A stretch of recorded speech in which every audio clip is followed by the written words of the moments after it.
Your Kubota dealer is Parker Farm Service, 126 Bessie Drive, off Highway 74 at Oak Grove Road, Kings Mountain. I'm Calvin Hastings, and I want to invite you to join the boss as we broadcast live Saturday, October 3rd from 11 a.m. until 3 p.m. at Marburger Chrysler Dodge Jeep Ram in Shelby. It's Marburger's Customer Appreciation Fun Day. There will be food trucks, vendors, Jeep clubs, and door prizes. Plus, the boss will be there broadcasting live, and we'll have free DQ hot dogs, chips, and soft drinks. And you can register to win prizes from the boss, including free rounds of golf, free meal certificates, t-shirts, and more. So plan now to be there Saturday, October 3rd, 11 a.m. until 3 p.m. The Marburger Customer Appreciation Fun Day at Marburger Chrysler Dodge Jeep Ram, 1310 East Dixon Boulevard in Shelby. Online at marburgerchryslerjeepdodgeram.com. Come see us this Saturday and listen in on the boss, a Carolina Beach Music Station of the Year nominee. It takes leadership to navigate a crisis. That's why we need Virginia Fox representing us in Congress. While some politicians are hunkered down in fear, Virginia Fox is fighting to revive our economy, fund medical solutions, and get our nation back on track. She's showing up and doing her job, even when liberals are phoning it in. We can count on Virginia Fox to fight for us. I'm Virginia Fox, and I approve this message because I'm working hard to beat this virus and get our economy moving again. Paid for by Virginia Fox for Congress. Looking for a new car? Maybe a pre-owned car or truck, or maybe an SUV. Then let your fingers do the walking and go to whatsupshopper.com. Local dealers with local vehicles. You don't have to drive all over the country. Just click on whatsupshopper.com and take a look at the local selection of cars, trucks, SUVs, and more from local dealers in Gaston, Cleveland, and Lincoln counties. Car shopping just got easier by going to whatsupshopper.com. Pick yours out today. Don't miss the Golf Shop Radio Show this Wednesday from 11 to 12, presented by GolfKnickers.com, the leader in traditional golf apparel. Mark Greenheld and Matt Blanchard go from tee to green and everything in between. Welcome to the Golf Shop. Wednesday mornings at 11 o'clock on Carolina Country, WCSL, 92.3 FM, 1590 AM, and online at ktcbroadcasting.com. As our economy gradually reopens, remember to support local. Know you're doing the right thing and stay proud. Be a part of the greatest comeback of all time. Shop local with whatsupshopper.com, Carolina Country, and the boss. The game plays right here. Are you ready for some football? Your sports leader, WOHS Shelby, WLON Lincoln, and WCSL Cherryville Gastonia.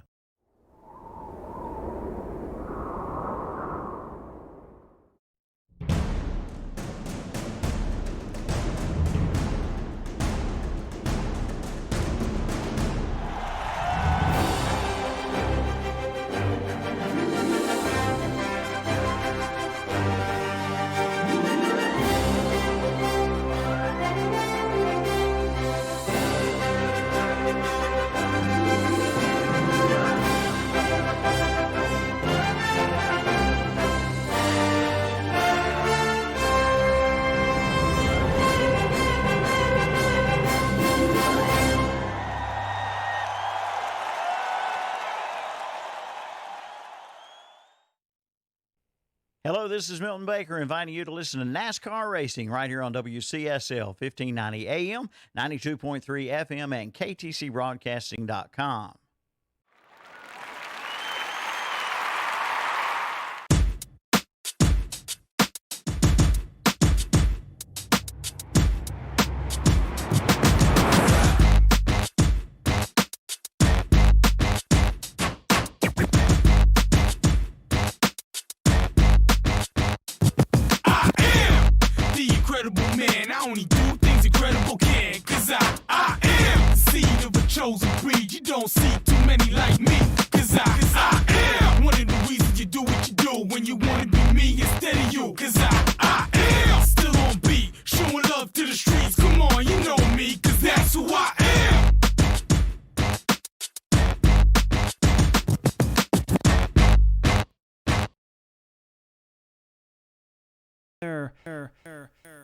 Saturday morning sports talk with Kevin Hastings, Hunter Yancey, Tom Sinafani, and Terry Reinhardt. And as always, running the board and making these guys sound good. They're having a little headphone issue right now. Nah, we're getting it fixed, JP. Yeah, I know. We're getting it fixed. I gotta make these guys sound good. Is the earpiece over there somewhere, Tom? I do not see it. I lost an earpiece on a headphone, JP. So we were playing gotcha. Find the Earpiece. And, playing musical headphones. I was wondering who's in this studio. It's like, where's Waldo? Right, so I gave Tom the good one. You do your community spotlight in here. Not unless there's just more than two people. Okay. Milton handles it in there. I come in here and hit the buttons. Now I do that. So when Milton He's does a great that, button presser. great button presser. Gotta have those. Is that going down on my scouting report? We'll put it on your tombstone. Great At least presser. it says a better button presser than JP. Can I when get you that? fill on out it? your resume, Can I get that? Make on sure it? you put that in. Whoa, now. That's shots taken at JP. Oh, yeah, that's going a little far, Kevin. It's going a little far. I mean, hey, I do a pretty good button press. I believe this so. I mean, hey. Gives himself a pat on the back. There you go, JP. Believe in yourself. JP, you got a face for radio? Yeah. Okay. I don't know. I mean, I got a voice for radio. I don't know if I got a face for radio. He didn't think about that for a second, did he? He didn't. Good morning, JP. Have you started your breakfast yet? No, I have not. I did look at it. I do believe it's a pancake with some bacon. The guys around us, around the table here, is enjoying some breakfast as well. Hunter and I had the sunrise wrap. Terry, what are you and Tom working on over there? You got a big old plate there. It looks like you got different portions. You got steps. Terry had a smorgasbord. I had some oatmeal with 2 egg scramble with liver mush and some bacon and some toast. You hungry, Terry? And I had my It's pretty good. traditional bacon, egg, and cheese on toast. Thank you, Mitchum's Kitchen. Bria, breakfast, as always, fed to us by Mitchum's Kitchen as we enjoy our breakfast. I want to thank them as always. And the show, as always, of course, brought to us by Friendship Chrysler, Jeep Ram, Dodge in Forest City, and Friendship Nissan. Is it Oak Street Extension, Tom? It is 190 Oak Street Extension for the Friendship Jeep Dodge Ram and 156 Oak Street Extension for Friendship Nissan. You can call the Dodge place at 828-919-3001. And you can call Friendship Nissan at 828-245-1661. Give them a call. Get yourself a Gladiator. Get yourself a Wrangler. Get yourself one of those cool Jeep toys, Terry. That's what you need. I've been looking for mine in my driveway, but I've not seen it yet. Or a Ram, about everything right there. All right, folks, another big week in sports. If you follow us on Mondays and Wednesdays, Shock Jocks, Hunter and I do a sports podcast, 2 p.m. live on Facebook, and we post the replays on YouTube, and you can listen on Apple Podcasts, Spotify, and all your podcast streaming services.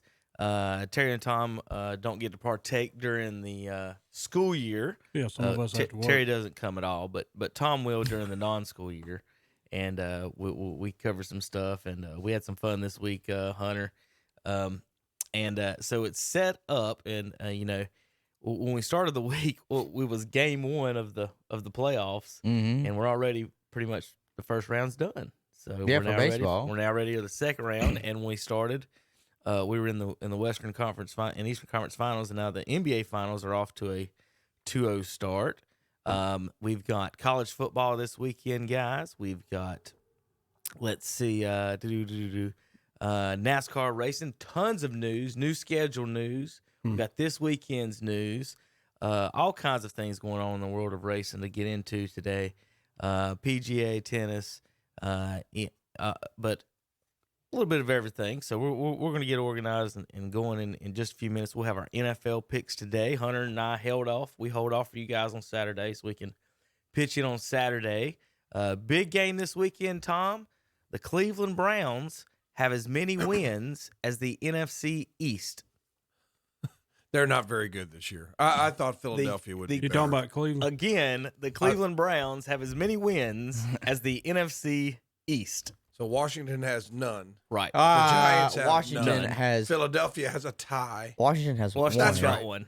As many wins. As That's right right. now, as of right now, they are tied for first in the NFC East. The Atlanta Falcons knew how to fall on an onside kick, Cowboys the whole 0-3, NFC East would have one win in 3 weeks. It would be for Washington too. And it would be the Washington football team. So you guys are doing a good job over there in the East taking care of business. We're trying to So, carry. Kevin, what are you trying to get at here? That the East is garbage. So It's like 3 weeks. 3 weeks. You got 1 win, 2 wins. You know, you got 1 win and a giveaway too. And you got them little Browns coming into Dallas who tomorrow. have as many wins as the NFC We, East. just like I said last week when me and Tom and I was talking about it, I said we score 45. On who? On Cleveland. Well, we'll score 49. We've seen that before. We can do it. We've got Major League Baseball playoffs. Cardinals choked. Indians choked. In fact, 7 of 10 Central teams made the playoffs, and all 7 lost in the first round, with the Cardinals the only team winning 1 game. The American and National League Central 7 playoff teams went 1-8. Well, I don't know what Cleveland's going to do. So we're better in football in the Central than we are in baseball, is what I'm getting at. Cleveland reliever Brad Hand came in and just blew the game, and I'm not really sure they're supposed to give him a $10 million option next year, Terry. So was that it? I think we'll go ahead and pass on that one. But I tell you, the most depressing moment of that series is when Cleveland went up 4-0, and I don't know why they started the game. Like they started a game, it rained. And I think that messed up Carrasco. But in all fairness, what's the guy who was pitching for the Yankees that night? His name slips my mind. The Japanese guy. I know. I can picture him. Yeah, I was that's watching been there the forever. But they got to him in the first inning, and they got to him for like a couple runs, and then they came back out, and then they had 4 runs. They had 4 runs, and then I think maybe being out bothered Carrasco for a little bit, and I think they pulled him out just a little bit too early. And, Sandy Alamore's managing the team, not Francona, because he's been out. And when that came out, I was like, I don't know if they should take him out. And the next guy comes in and gives up a granny. I mean, it's I didn't know about that move. The one comment I do have on the baseball stuff is, I just think we're going to get into that later in all the games, but I think that maybe I'll have a proposal for you guys. Why don't they just let the DH be a 4th outfielder, because we're playing like softball anyway? Because I turned it on. It was 6-2 the other night. Cardinals sat down, got in from baseball with the kids, ready to sit down, and watched the Padres hit 5 home runs in 2 innings. And I'm like, this is softball. It's slam like, Diego. There's no base to base. There's no stealing. It's just swing as high as you can. And watching the kid pitch, Terry, I don't know if you've noticed this stuff. Do you see the kids swinging? A lot of kids swinging up on it a lot in other levels, like in the 9 and 10-year-olds. I've seen quite a few with some big uppercuts and a lot of kids hitting the ball up in the air. And I know, younger kids have a lot of trouble catching the ball as opposed to the older ones, but I've seen a lot of like really big uppercut swings from just, from small ones.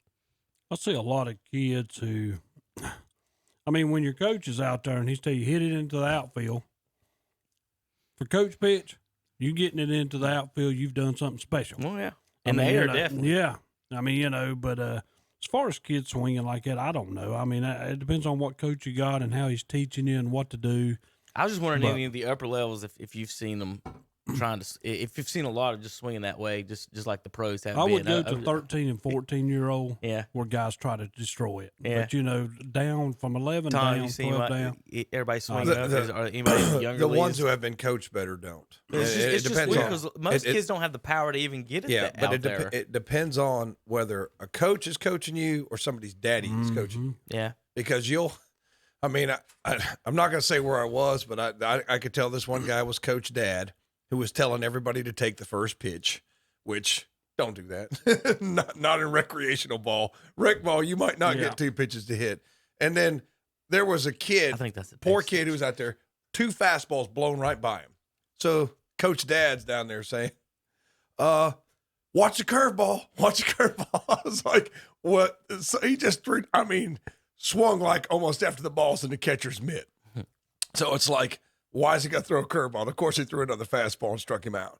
But it depends on who's teaching you this game, and I've seen some organizations, the showcase organizations and Legion organizations in high school, well, they have really good coaches that tell the kids, look, let's not try to hit the ball out of the park every time. And then you have some that don't really know what they're doing, and they're the ones teaching them, trying to hit it out of the park every time. Take the first pitch and then hit the second pitch out of the park. Well, so it depends on how the game's taught. And when the thing that bothers me is when I hear coaches say, swing a little faster. Okay, this next pitch is probably not going to be the same speed of the first pitch. Yeah, I mean, you know, and that kind of bothers me. I'm like, don't be either move them up, move them back in your box. That helps you a little bit, but don't holler, swing a little faster. You know, because maybe they mean quicker, Terry. Like as in swing it before. You know, baseball is a timing thing. So you know, working with my kids, my daughter swings way early, and he swings slightly late. So they're completely the opposite. So you got to make slight adjustments differently and everything. But so I understand where some of them may be saying this or that on that. But I was just wondering in general if any of them were swinging up like the major league guys are to where it's trying. I wouldn't say swinging up. I'd say swinging harder. Well, I mean, that's what I said. From 13, 14 up, maybe they're down. I mean, it's hard for me to say a kid's been taught to, hey, but let's drill one out there, you know. Terry, I saw a video this weekend and congratulate later. Adam Moorhead hit a 8-year-old girl softball, hit one over the fence in their league. It's pretty good. We played Dustin Moorhead's daughter over from and they were there last night. Actually, maybe his son at West Lincoln or Thursday night. We saw a kid from Balls Creek, and that's one who's playing out in a district in Boger City. And this kid was 8 years old, and she hit it out of that ballpark. And I was like, give it to you. That's you great, know? isn't it? That's I mean, what our boys don't, you know, hit the baseballs that far. I'm guessing, you know, well, they don't is even hit the fence. Yeah, They don't right. even get close to the fence. Is the speed pitching different at that age, girls? Like, because it's underhand, are they throwing harder than we are coach pitching? That's the same. I mean, you know. Yeah, the balls. I mean, you rise just like coming that, under. I mean, you know, to them instead of over, like you're supposed to in baseball. Right. Before you learn to hit the ball out of the park, you're supposed to. Take Don't start that again today. I'm going to be really upset if we do that again today. It's not my fault. Terry don't know the rules. What I was going to say is a lot of kids aren't taught to say, go with the pitch that's a little off the plate. Or, No, you know, nobody's taught. You know, protect the plate with two strikes. If How it's to out here, turn drill it in the on right the inside field. Yeah. pitch. You know, there's other things that you can learn hitting that I don't think are taught. Now, some guys you can tell the higher levels of baseball, they know how to go with a pitch. Yeah. They know, you know, they know how to put the ball in play. But it like I say, it just goes back. Who's teaching you the game? You know, and where have you gotten your instruction? And have you listened to the instruction you've received? So, Hunter, I got a little disappointed for you this week on our baseball. I was wearing my brand new sweatshirt, and nobody noticed it. Oh, I didn't get one compliment. What Kids, sweatshirt? the parents. Golden Dogs. Oh, I didn't end up with a coach's shirt, and the kids came up with the team, the Golden Dogs, is what they end up coming up with. So my wife made me a hoodie that said it on it. Not one of them said anything about it. I thought they would. They didn't. But anyway, Terry lost Thursday night 7-4. Hey, you know what he just 7-4. sounded like? He sounded like a teenage girl that I was nobody liked their upset. Facebook post. I was upset. I've been pouting for 2 days now. He's just been sitting there pondering. I was saying, so proud. "What?" I thought the kids would love it. He's like, And "Why they got is nothing. nobody liking No my reaction. picture? Why? No reaction. What could I have done different where they would have actually been like, nice shirt? Terry, I bet of those 7 that we gave up, I bet 3 or 4 of them were just throwing it away. Like they haven't gotten their heads yet that you can't. Every time you throw the ball, if you're not going to get them out, they get 2 bases. Like just hold it and it just are y'all hold it. deciding to come back to West Lincoln anytime soon? That was Thursday at Oh, West was it? Lincoln. Okay. We come every I was just Thursday. making- I was just wondering. I didn't see. Are you not out there on Thursday, Yes. Terry? Yeah, I was there Thursday. So Tom, on Tuesdays, you know, our pitchers pitch from whatever's comfortable, whatever's best for the kids. You know, allow them to hit the ball. On Thursdays, I'm not saying where we play again and who the rules are, but our pitcher has to pitch from the Little League mound and hum them in there at 45 miles per hour.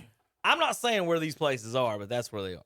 But anyway, JP, have you got your breakfast yet? He's like that boyfriend that keeps stalking the house. He's like driving around the block. He's just waiting just for his take the chance. rules. Just this is what we have to deal with, Hunter. This is what we have to do. Get over it. So Get over it already. it's like those golf tournaments. You know, you play in one, you know, you hit the golf ball, and then other ones you get to throw it in and drop it. Young in. man, get over it. She's moved on. She's moved on. Get over it. We'll make up whatever rules you want to.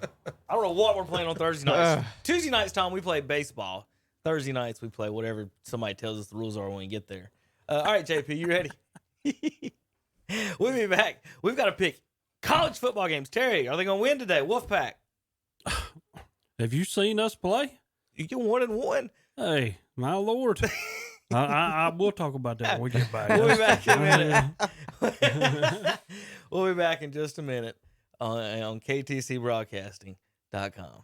Wouldn't it be nice if you could go look at a new car or truck and you didn't have to worry about getting caught up in those games that waste half your day? Well, Friendship Nissan and Friendship Chrysler Jeep Dodge Ram in Forest City is different because we're fast, easy, and transparent. We have over 300 new and used vehicles on the ground with clear choice pricing and the region's only non-commissioned sales force, and a free lifetime warranty on every new car. You better believe Friendship Nissan and Friendship Chrysler Jeep Dodge Ram is different, and you can find us in Forest City. You could be the winner of a $500 shopping spree at one of our local area businesses. All you have to do is register. See your local store for details. Register today at Southern Equipment Company on Highway 18 North in Shelby, at Norris Merchandise on Highway 18 South of Shelby, at All Carry Insurance Agency on West Dixon Boulevard in Shelby, at Fins and Critters on Gant Street in Shelby, at Cleveland Floor Covering on East Dixon Boulevard in Shelby, at the Captain's Cap Family Fish House on Linwood Road in Gastonia, at Medical Arts Pharmacy on Grover Street in Shelby, at Professional Pharmacy on East Main Street in Boiling Springs, at Ora Supermarket in Broad River Hams on East Marion Street in Shelby, and at Arnold's Jewelry on South Washington Street in Shelby. Register today. The drawing will be live on the air Friday, October 30th. You could be the winner of our $500 local shopping spree at one of our area businesses. Brought to you by The Boss, Carolina Country, KTCBroadcasting.com, and What'sUpShopper.com. The NASCAR Xfinity Series. Here's Ross Chastain down low. He'll power to the lead. Haley side is at Talladega Superspeedway. Trouble, turn number 4. Two cars get together, slide up. Harrison Burton hard into the outside. It's anybody's race to win on the high banks of Dega. Oh, trouble, front straightaway. Noah Gregson gets turned. The big one has broken out at Talladega. It's the AG Pro 300. Saturday at 4 on the Motor Racing Network. Oh, Carolina Country WCSL 92.3 FM. 1590 AM and online at ktcbroadcasting.com. Cameron Spangler of Crest High School is this month's McDonald's WOHS What's Up Shopper Scholar Athlete of the Month. Cameron is the daughter of Gary and Kelly Spangler and is a senior at Crest High School. She plays volleyball and softball and has a grade point average of 4.625. Cameron takes a multiple of AP and honor courses and is also taking classes at Cleveland Community College. She's a member of the Beta Club Science Olympiad, National Honor Society, National CTE Society. She also plays travel softball and volleyball. She's a member of the Double Shoals Baptist Church and Youth. She assists with the North Shelby Christmas Party and a volunteer for the Junior Civitan and Beta clubs. After graduation, she plans to attend NC State University and major in business management and marketing. After college, she plans to be a wedding event planner. The McDonald's KTC Broadcasting What's Up Shopper Scholar Athlete Award is to recognize a student athlete not only for accomplishments in athletics, but also for overall achievements in the classroom and for overall school and community citizenship. It's true, many of us spend more time thinking about what's for dinner than preparing for retirement. But if you think your retirement needs deserve more attention, we agree, and we would like to help. We are your Edward Jones financial advisors, Adam Larson and Kevin Larson. Together, we can give your long-term retirement strategy the attention it deserves. Stop by one of our offices today in Shelby, Adam Larson, 1427 East Marion Street. Call 704-692-0249. In Cherryville, Kevin Larson, 217 East Main Street. Call 704-692-2325. Edward Jones, making sense of investing. Member SIPC. Do you have a little wiggle in the front end of that car or truck? Or are your stops taking a little longer? Then you need to see Petite's Front End and Brake Shop in Shelby. For over 42 years, Petite's Front End and Brake Shop has been serving this area. From alignments to brakes, from shocks to tires, from AC work to heater repair, they do it all, even minor automotive repair. And they are a North Carolina inspection station. Just call 704-482-8471 or come by. They're located at 308 North Washington Street in Shelby. See Tim and the guys today at Petite's Front End and Brake Shop in Shelby. Open 7:30 a.m. to 5:30 p.m. Monday through Friday. And we're back on Saturday Morning Sports Talk with Kevin and the guys. The show must go on, Terry. He has a very interesting picture up. Their heads are cut out of mascots, apparently.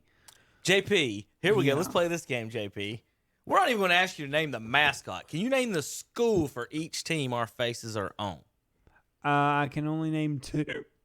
Okay. I don't know what number that is. Oh, my goodness, they're showing the names. 2. Yeah, NC State and North Carolina. That's, you got So you got the 2 with the names on the shirt? On yes. The 2 I so have you don't no know who idea. me or Tom are? No idea. Tom keeps moving. You're some Tommy's kind over there, of too. Amish person, it looks like. to I'm an me, Amish person. That's close. And the other one looks like a potato head. That's what I call that him. is the accurate, Is it Mr. Potato Head, Tom? You hit it correct, JP. It's the Ohio State Potato Heads and the Appalachian State Yamish folk. So I was right. Yeah, you were right. You're all over it, JP. All over it. There you go. Good morning, JP. You had your breakfast yet? No, I haven't gotten into it yet. I'm about to. All right. So has Appalachian State postponed their game because of Corona again? Yeah, these dirty Charlotte people come around. I think it's the other way around, friend. No, it's not. Who got canceled first? I think it's the other way around. Who got canceled first, Tommy? Oh. Who got canceled first, Tommy? Who's been canceled twice, Tommy? Yeah, after Charlotte. y'all gave us Charlotte. Y'all gave us Corona. I am 1,000% sure there's more disease and problems in Charlotte than there is in Boone, North Carolina. Yeah, but we have like indoor plumbing in Charlotte. Dirty. I'm just saying it's a major So we metropolitan played. city. Let's see, we played y'all, and we haven't played since. So that's it. Just Y'all keep gave us going. Corona. Just keep going. Yeah, just So do it. That's it. Duke it out. Hunter and I talked about these wonderful NCAA rankings. Terry, you want to explain how North Carolina is where they are? I don't understand the ranked 12. I mean, what's it? Mac Brown wrote on the back of the shirt. So the UNC Hey, Max. we're Terry, 1-0. Pittsburgh is 3-0, and they're 25th. Yeah, I know. North Carolina is 1-0. Hey, over who'd you hey. beat? Syracuse. Yeah, Syracuse. Didn't Pittsburgh beat them too? Yeah, I picked Yeah. Pittsburgh to beat Syracuse. So Listen, how are they 25th and you're 11th? No, listen. You can't 11th. penalize somebody for not playing. We can't help it. Charlotte You can't backed out reward on somebody us. for just not being Listen, good. we can't help that Charlotte backed out because they didn't have Yeah. enough linemen. Y'all don't play a and soul and move up.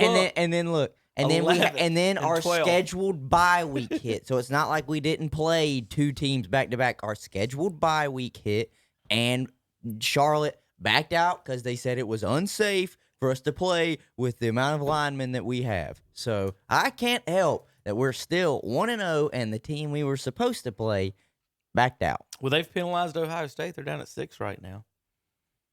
Well, Should they be top 5, You forget. Let them play first. Yeah. I was going to Let say, 'em you play forget, before, when they first put out the rankings, there was not a single Big Ten team or Pac-12 team know. in the rankings because they were not thought to play. So now And they're then all they just all going to sat now they're back going to like a start bunch of whiny they're going to babies start saying, "We sprinkling them better in. play." They're going to sprinkle them in, and So Pittsburgh beat Syracuse, Louisville, who's ranked, yeah, they beat the dog, and Austin or Peay they scored with and Louisville Austin a Peay lot. State. And so they're 3-0, and that equals a 25th. Oh, rank, no, 25th ranking. The biggest surprise And North ranking, Carolina is the 11th. biggest surprise ranking to me is Miami. Where My they? God, Miami's like top 10. They're pretty good. I What watched I've them play a seen, couple they've scored a lot of points. They let Louisville score a lot with them. But Louisville's got the really good little running back though. The He's really surprise good. team.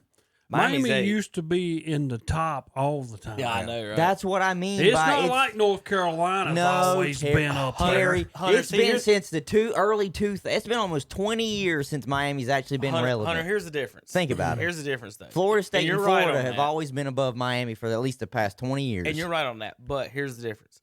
Miami's one of those names where when they're 3-0, they're in the top 10. Pittsburgh's 3-0, they're 25th. Yeah. We Right. have no idea how Carolina's 11th right now. Under any circumstances in the history of that school where they would be ranked hey. 11th at 1-0 with Syracuse. Well, win. just look at this though. Maybe the ACC's getting a little bit more recognition, so give them a little bit of credit. I guess the listen, high school football scouting I department is as good as Mel want you to tell you Kiper something. You and sit Jimmy here and Clausen. complain all the time about it being always being. You could off your hand. You could name the top 5. You could name them, and we It's finally nice. I just don't know the finally reason. got somebody else that's actually creeping up in there. So you know Cincinnati's what? I'm happy 15. about it. Listen, Just do it's it. nice a non-name team like that is up there. But it's North weird Carolina plays and Boston College today. unexplained. Going to be 2-0, and they'll jump whoever loses in front of them because Auburn and Georgia play today. So. Well, I want to tell you what I heard last week. North Carolina State's playing Virginia Tech. Mm-hmm. They have 23 players on Virginia Tech that do not play. They got 4 coaches who are not there. Even their defensive coordinator is not there, and they destroy North Carolina State. We look like a optimist team who's learning to play. We did not know how to knock the ball down. I mean, our corners were just getting beat, and the guy would just turn right in front of him, and we couldn't reach around him to knock the ball down for touchdowns. Yep, at Pittsburgh. But I'm going to tell you the worst part about it is when the game was over, and they're speaking to Dave Doran, he sits there and says, "It's been a rough year so far." It's And been I'm 2 like, games. We've played 2 games. And you won know? one of them. Yeah, but I'm like, we've played 2 games, and you're saying, "Oh, it's been a rough year so far." I'm like, 2020 oh, my in general, Lord. Terry. Yeah, I'm like, I was going to say, he's speaking in totality of 2020. Well, what the problem is, if you're saying that now, look out, buddy. We're probably not going to win maybe 1 or 2 more, and that's it. So I need if we have a chance. I need y'all to explain some things. All Last right. week, I didn't have a single person want to take Kansas State to beat Oklahoma. I know we only Would picked you them would one have at a taken time. Kansas State to just beat Oklahoma? Oklahoma. If you were putting money I didn't on have, it, would you I have didn't done have that? anybody pick Mississippi State over LSU. Now that we should have saw. We should have Yeah. saw that coming. Yeah, if we'd have done a little bit more research on that and how much LSU lost off the Yeah. defense. They plus didn't have a 5 starters turning back on offensive Yeah. defense. Yeah, So, I we mean, should- that yeah. really. Yeah, I mean, Didn't somebody almost pick or did pick Georgia Southern to beat Louisiana? I took Georgia Didn't you take Southern. Georgia I Southern? said They they know. almost did. They lost by 2. Yeah. I'll give you that. They almost did it. Yeah. They But did. almost was not good I was enough. getting ready to say they almost lost. won. That's still They right. That lost. don't work. They don't work. Nope. Louisiana. All right, we Raging got a little more Cajuns time still to pick them kicking. today. We'll let you guys go across the board on these. Here we go. The Gamecocks are in the swamp today. Florida favored by 16. Florida looks really good, man. I like Florida. I like in that this game. I quarterback. got Florida. That's Florida. Yeah. TCU at Texas, who almost lost last week with nobody playing defense in the Big 12. None. Well, they're talking about the kid from Texas, the big quarterback, now an Ellinger. NFL prospect. Ellinger. Yeah. Texas Uh, ranked 9th, favored by 10. I don't know why they're favored by 10. TCU beat them last year. Yeah, but at home, I like Tech. No Quarterbacks fan- do playing they have well. I fans? like I guess Texas. it's not packed at least. I'm taking Texas. I'll take Texas. Drinkowitz, does he get his first win in Neyland Stadium? The 21st ranked Vols are favored by 12 Good over God, Missouri no. Tigers. Good God. Give me Tennessee Rocky Top. All right, but Missouri looked inept Yeah, against they're not Alabama. good. I'm not I taking like Tennessee. Tennessee. Tennessee's on the upswing. Tennessee probably wins this Drinkowitz game. is getting her- I'm going to tell you now, there's another team that is almost like Carolina. Everybody wanted to stick them into polls every year. Tennessee. Yeah, now all Yeah. of a sudden, here they are pretty decent. Now, whoop, they're in the polls. Yeah, yeah. Drinkowitz is getting a feel of that SEC, The isn't voters like Tennessee and the voters like North Carolina for random things right now. Well, they probably like North Carolina because the quarterback and the head coach is actually established. It's something there. NC State at Pittsburgh. Terry. No, I'm not answering. It's Pittsburgh. Now Sorry. Pittsburgh goes to 4-0. Where should they be ranked? Well, Do they if get- they go to 4-0, they'll at least be ranked 20th. Do they fall out of the top 10 I mean- after beating State, Terry? I mean, you know. How many got to win before you get in the top 20? We got 2 guys coming back today on defense, but that's not going to help us. Our defense can't stop nobody. Texas A&M, number 13, at number 2, Bama. Now, Pittsburgh is favored by 14 against State. Bama is favored by 18 on a 2 versus 13 matchup.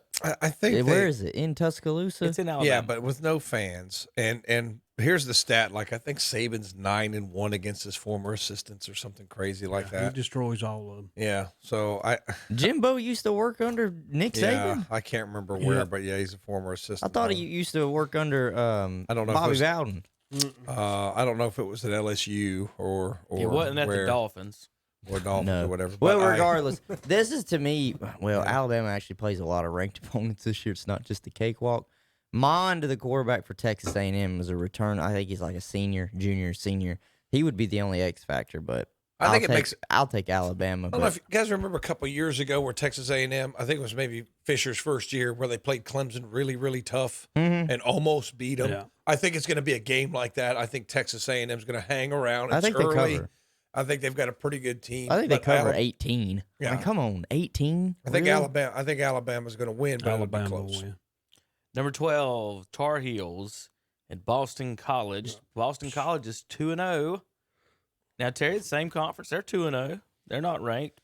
Carolina's 12th. I watched Boston College play a last week a Texas State or somebody that they fell behind and didn't come back. And won. Texas State, they beat them by a field goal, Terry. Yeah, that's what I'm saying. This is scary. Roll North Carolina. Yeah. Are the Texas State the Fighting Armadillos? I don't know. I'm taking Carolina. I don't like it. He didn't Carolina remember the be movie in reference. the top 10 next week, y'all. He is way too young for that. What? Is it the Armadillos? No, him. Oh, you should know. I thought you were talking about Hunter. You know Texas State Armadillos from Necessary Roughness, where Kathy Ireland was the kicker. That was like not a real school in the early 90s. No, it was not. It wasn't even a real school. So they almost beat Boston College last week. So I like I like Carolina to go up and beat Boston College. It is up in Chestnut Hill, so I think that place to play. It's a tough place to play, and maybe they was overlooking the Texas State. I don't know how many. I wonder how many fans are they letting anybody in? Boston College has won on the road in Massachusetts. No, in their governor, who was their governor? I don't know. I'm not up on Massachusetts politics. Isn't everyone in Massachusetts a Democrat? I know every one of their congressional districts is a Democrat, so yes. Okay. They have no fans. I do know that. No fans. So I guess we're going to assume no fans, but I like Champa. I like what, and everybody give Mac Brown some credit. Why does nobody want to give Mac Brown on this show any credit? He's done a great job. I don't understand. Yeah, he's done a great job when he left Carolina. He's done a great job. He done a good job when he was at Carolina. His first 5 years at Carolina, he didn't win nothing. But he's done. But then he recruited and he had some players and he won his last Isn't 5 that years. every school? My opinion is, and like I am no fan of Carolina, but he has brought legitimacy and pride and belief back in that program. Yeah, and like because y'all he don't won want a to give him credit for y'all. And Kevin's laughing. He has, Kevin. I don't care what you say. He is legitimate. Right, you've said some big words. We went for a broad thing. Listen, I want facts. What top 25 team has UNC beat since he's been back? I don't know the answer. Is there an answer? Have they beat anybody other but Scrubs? They played Clemson close. They got close one time, Terry. Yeah, they played Clemson. They beat close. a bunch of ACC Scrubs. Let me see if I can and they got answer beat at that. home by App State. But that's legitimacy. The year prior, the year prior, right. Fedora won 2 games. Okay. The next year, Mac Brown won 7. I would say that's a pretty substantial who jump. Did he beat? Okay. Well, you go from winning 2. Okay, think about it. The Browns go from 0-16 to winning 3. That's still a pretty substantial jump. And you beat the teams that you were supposed to beat. They did. Well, sometimes Dallas don't even do that, Terry. So And what about I'm glad that big, we can establish we what beat about the big teams win we're over supposed Mercer, to beat. Kevin? Come on. Are you looking at their wins last year? Who'd they beat last year? Okay, they did not. They didn't have a ranked team on their schedule, but that's not their fault because the ACC is kind of weak. Garbage. Okay, but I just think that isn't it fun to have somebody in the ACC besides Clemson? There's 3 teams and screaming top, old Dabo. There's 3 ACC teams in the top 10 right now. Yeah, but I'm talking. That's what I'm saying right now. But that's what I'm saying. In years past, there haven't been enough good teams. Florida State, what's happened to them? I'm glad Miami's back. I'm glad Carolina's competitive. I'm glad to see Pittsburgh. Let's get some competition going for Clemson, so Dabo just doesn't waltz to the playoff and you know what? every year. Absolutely, Tom. Thank you, and I'm glad Clemson and Notre Dame play in the regular season and not in the ACC championship game. I mean, I think Clemson wins that game, but at least it's not going to be let's just waltz our way to the championship every year like Dabo does. Let's see if he can coach. Give him some more. I mean, North Carolina competition. don't play a ranked opponent this year till their last. One of the 2 out of the 3 games, but it's Notre Dame and Miami, so they're going to get curb stomped in whatever bowl they're in. Who's that? Carolina. But now I want to tell you something. Yes, if we think the ACC is bad, the SEC's not much better, because last week they were thumped a lot of times. Well, LSU's not what they were. Yeah, LSU and Missouri's not very good, and some of them, and I don't know, Mississippi State with Leach down there. And it was funny. You know what? I don't care if you like. A lot of people love to hate that guy because he can be a jerk. Yeah, he can. But he came out there in the interview and says, well, the Dallas Cowboys and Green Bay Packers weren't available this week, so we decided to play these guys because he's talking about LSU. I love Mike Leach. But they weren't. But I was thinking, now, Mike, that's not the 2019 LSU Tigers you just beat. But I think, you know, he can turn that program around. I mean, it was a few years back they were in the top 5. You know, so I think that. I think it's fun to see some other teams besides, like, you know, Clemson every year and in the ACC. I 100% agree. I mean, if they earn it, I will give pat him on the back when they start beating teams. I agree. Hey, but this is who they beat last year, Terry. You beat who's on your schedule. South Carolina as a powerhouse. They got beat by Wake Forest, that great team up in we beat Miami, who's ranked this year. Well, I'm talking about last year, Hunter. I know, I'm just saying. Beat now, them we're by sitting 3 here last giving them a year. lot of credit for being ranked in the top 10 this year. Okay. We beat them last year. Now explain App State. I mean, how much? Now explain App State. Talk Miami, then we'll talk last year. We missed a App field State. goal to win the game. Hangover. I mean, that's what it was. We missed a field goal for 4 quarters. You missed a field goal. It was a hangover. I mean, we missed a field for goal. 4 quarters. And if I remember correctly, what led up to that is they were on for 4 remember quarters. the emotional game. I remember it was Mac Brown's first game because I listened to it on the radio. Sad. They Tears. beat South Carolina. It was a very emotional game. Now, I know South Carolina wasn't very good, Kevin. That was the before you first say game. that. Then they beat Miami. Then they lost to Wake Forest. But they had 2. Then they lost to App State. But Then they lost to Clemson. Then they beat the rambling wreck of Georgia Tech. You know, those nerds. It was a little bit of hangover with Appalachian State. I'm just saying, Max Brown's resume last year includes wins over Georgia Tech, Mercer, Temple, then Duke, and NC State. Okay, Let's crown him. Well, he beat. Think of that, Joe. I didn't say that crown. again. I didn't. Did I say crown? If you want to crown him, Did crown I him. say didn't crown say him? him. I Who said said that? Denny Green? He's Was that brought Denny Green? confidence I can't and remember who said that. legitimacy and pride and competitiveness back to Chapel Hill. He beat North Carolina State last year with 8 defensive starters not even on the field. Temple and Mercer. All right, let's go on. Give the guy some credit. He's great at beating terrible teams. Is that good enough for you? He's got a Is that good for you national guys? championship. Oh, my God. If Kevin deems a guy doesn't deserve the credit, he's not getting credit. Terry agrees with That's just. I agree. I'm sorry. Those two agree. That's just. No. We're in trouble. As they knock off a good We're in team, trouble. I'll say okay. These are like the shifting alliances of All right, 18th century Oklahoma Europe. State, You know, favored by you don't know 20, who's your friend 23 today. in Kansas.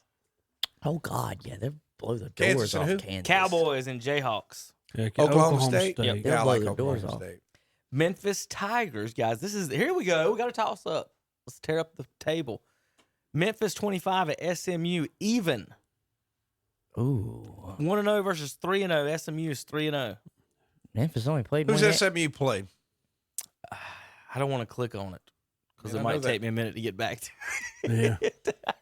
It's too much. I mean, it's almost. Well, there's so much going on you right now. It's got hard to one keep up. team- with No all one of is it. on the edge of their seats, Tom, for your Memphis SMU pick, so just pick it. I'm taking SMU. Okay, we'll I'm go taking- SMU. I'm I'm going to go taking SMU. Southern Methodist. SMU. Yeah. All right, now this is what people listen to more. Here we Hell go. yes. The Tigers of Auburn Ooh. in Georgia, 7 South's versus oldest rivalry. 4. Georgia's favored by 7.5. As in we the should be. Athens. As we should be. There's a possibility. They said JT Daniels might be the quarterback this weekend. He was not medically cleared last week, but now he is medically cleared this week.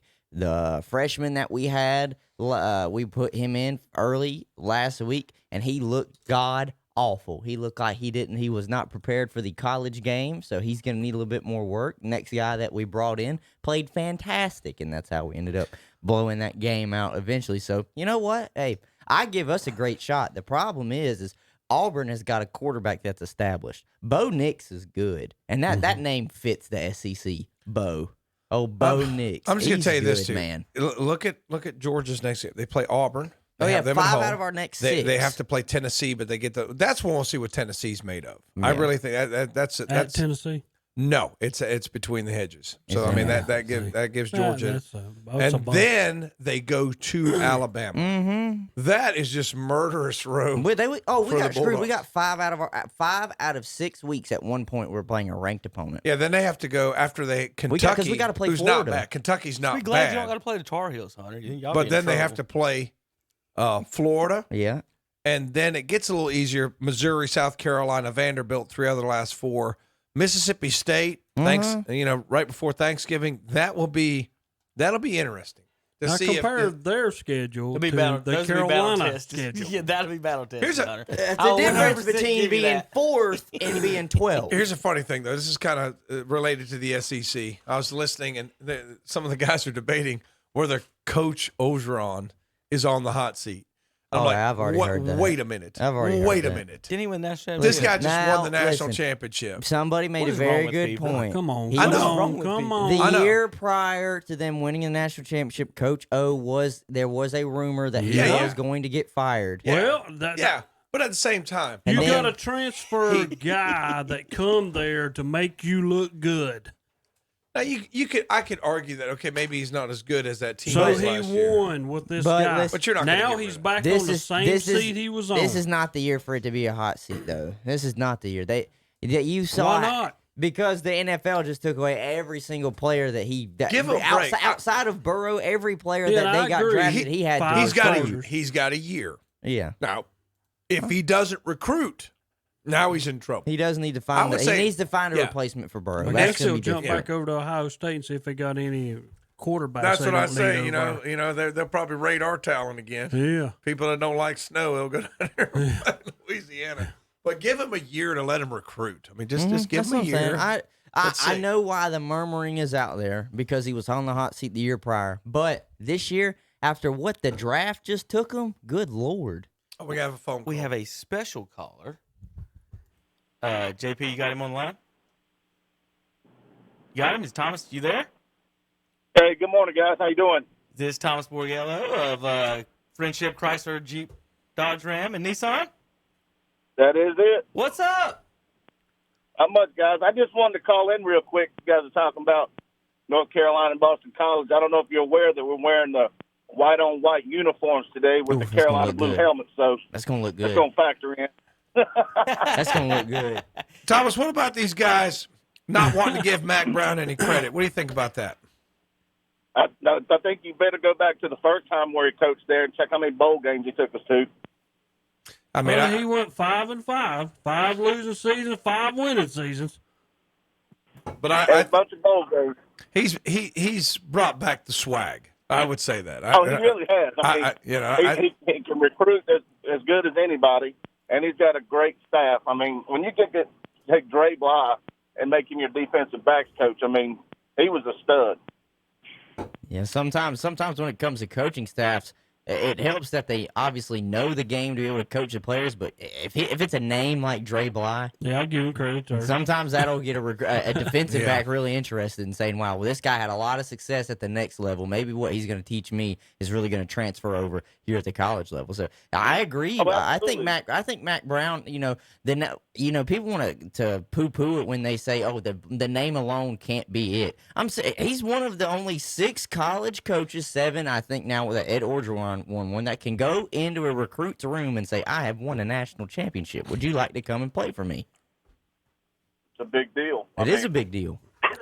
Yeah, these guys here are Mac. This is the official Mac Brown Haters Club, KTC. So they're not wanting to give him credit just yet. And Kevin's got a smirk on his face over here because Well, we're still he trying is- to figure out who always beat.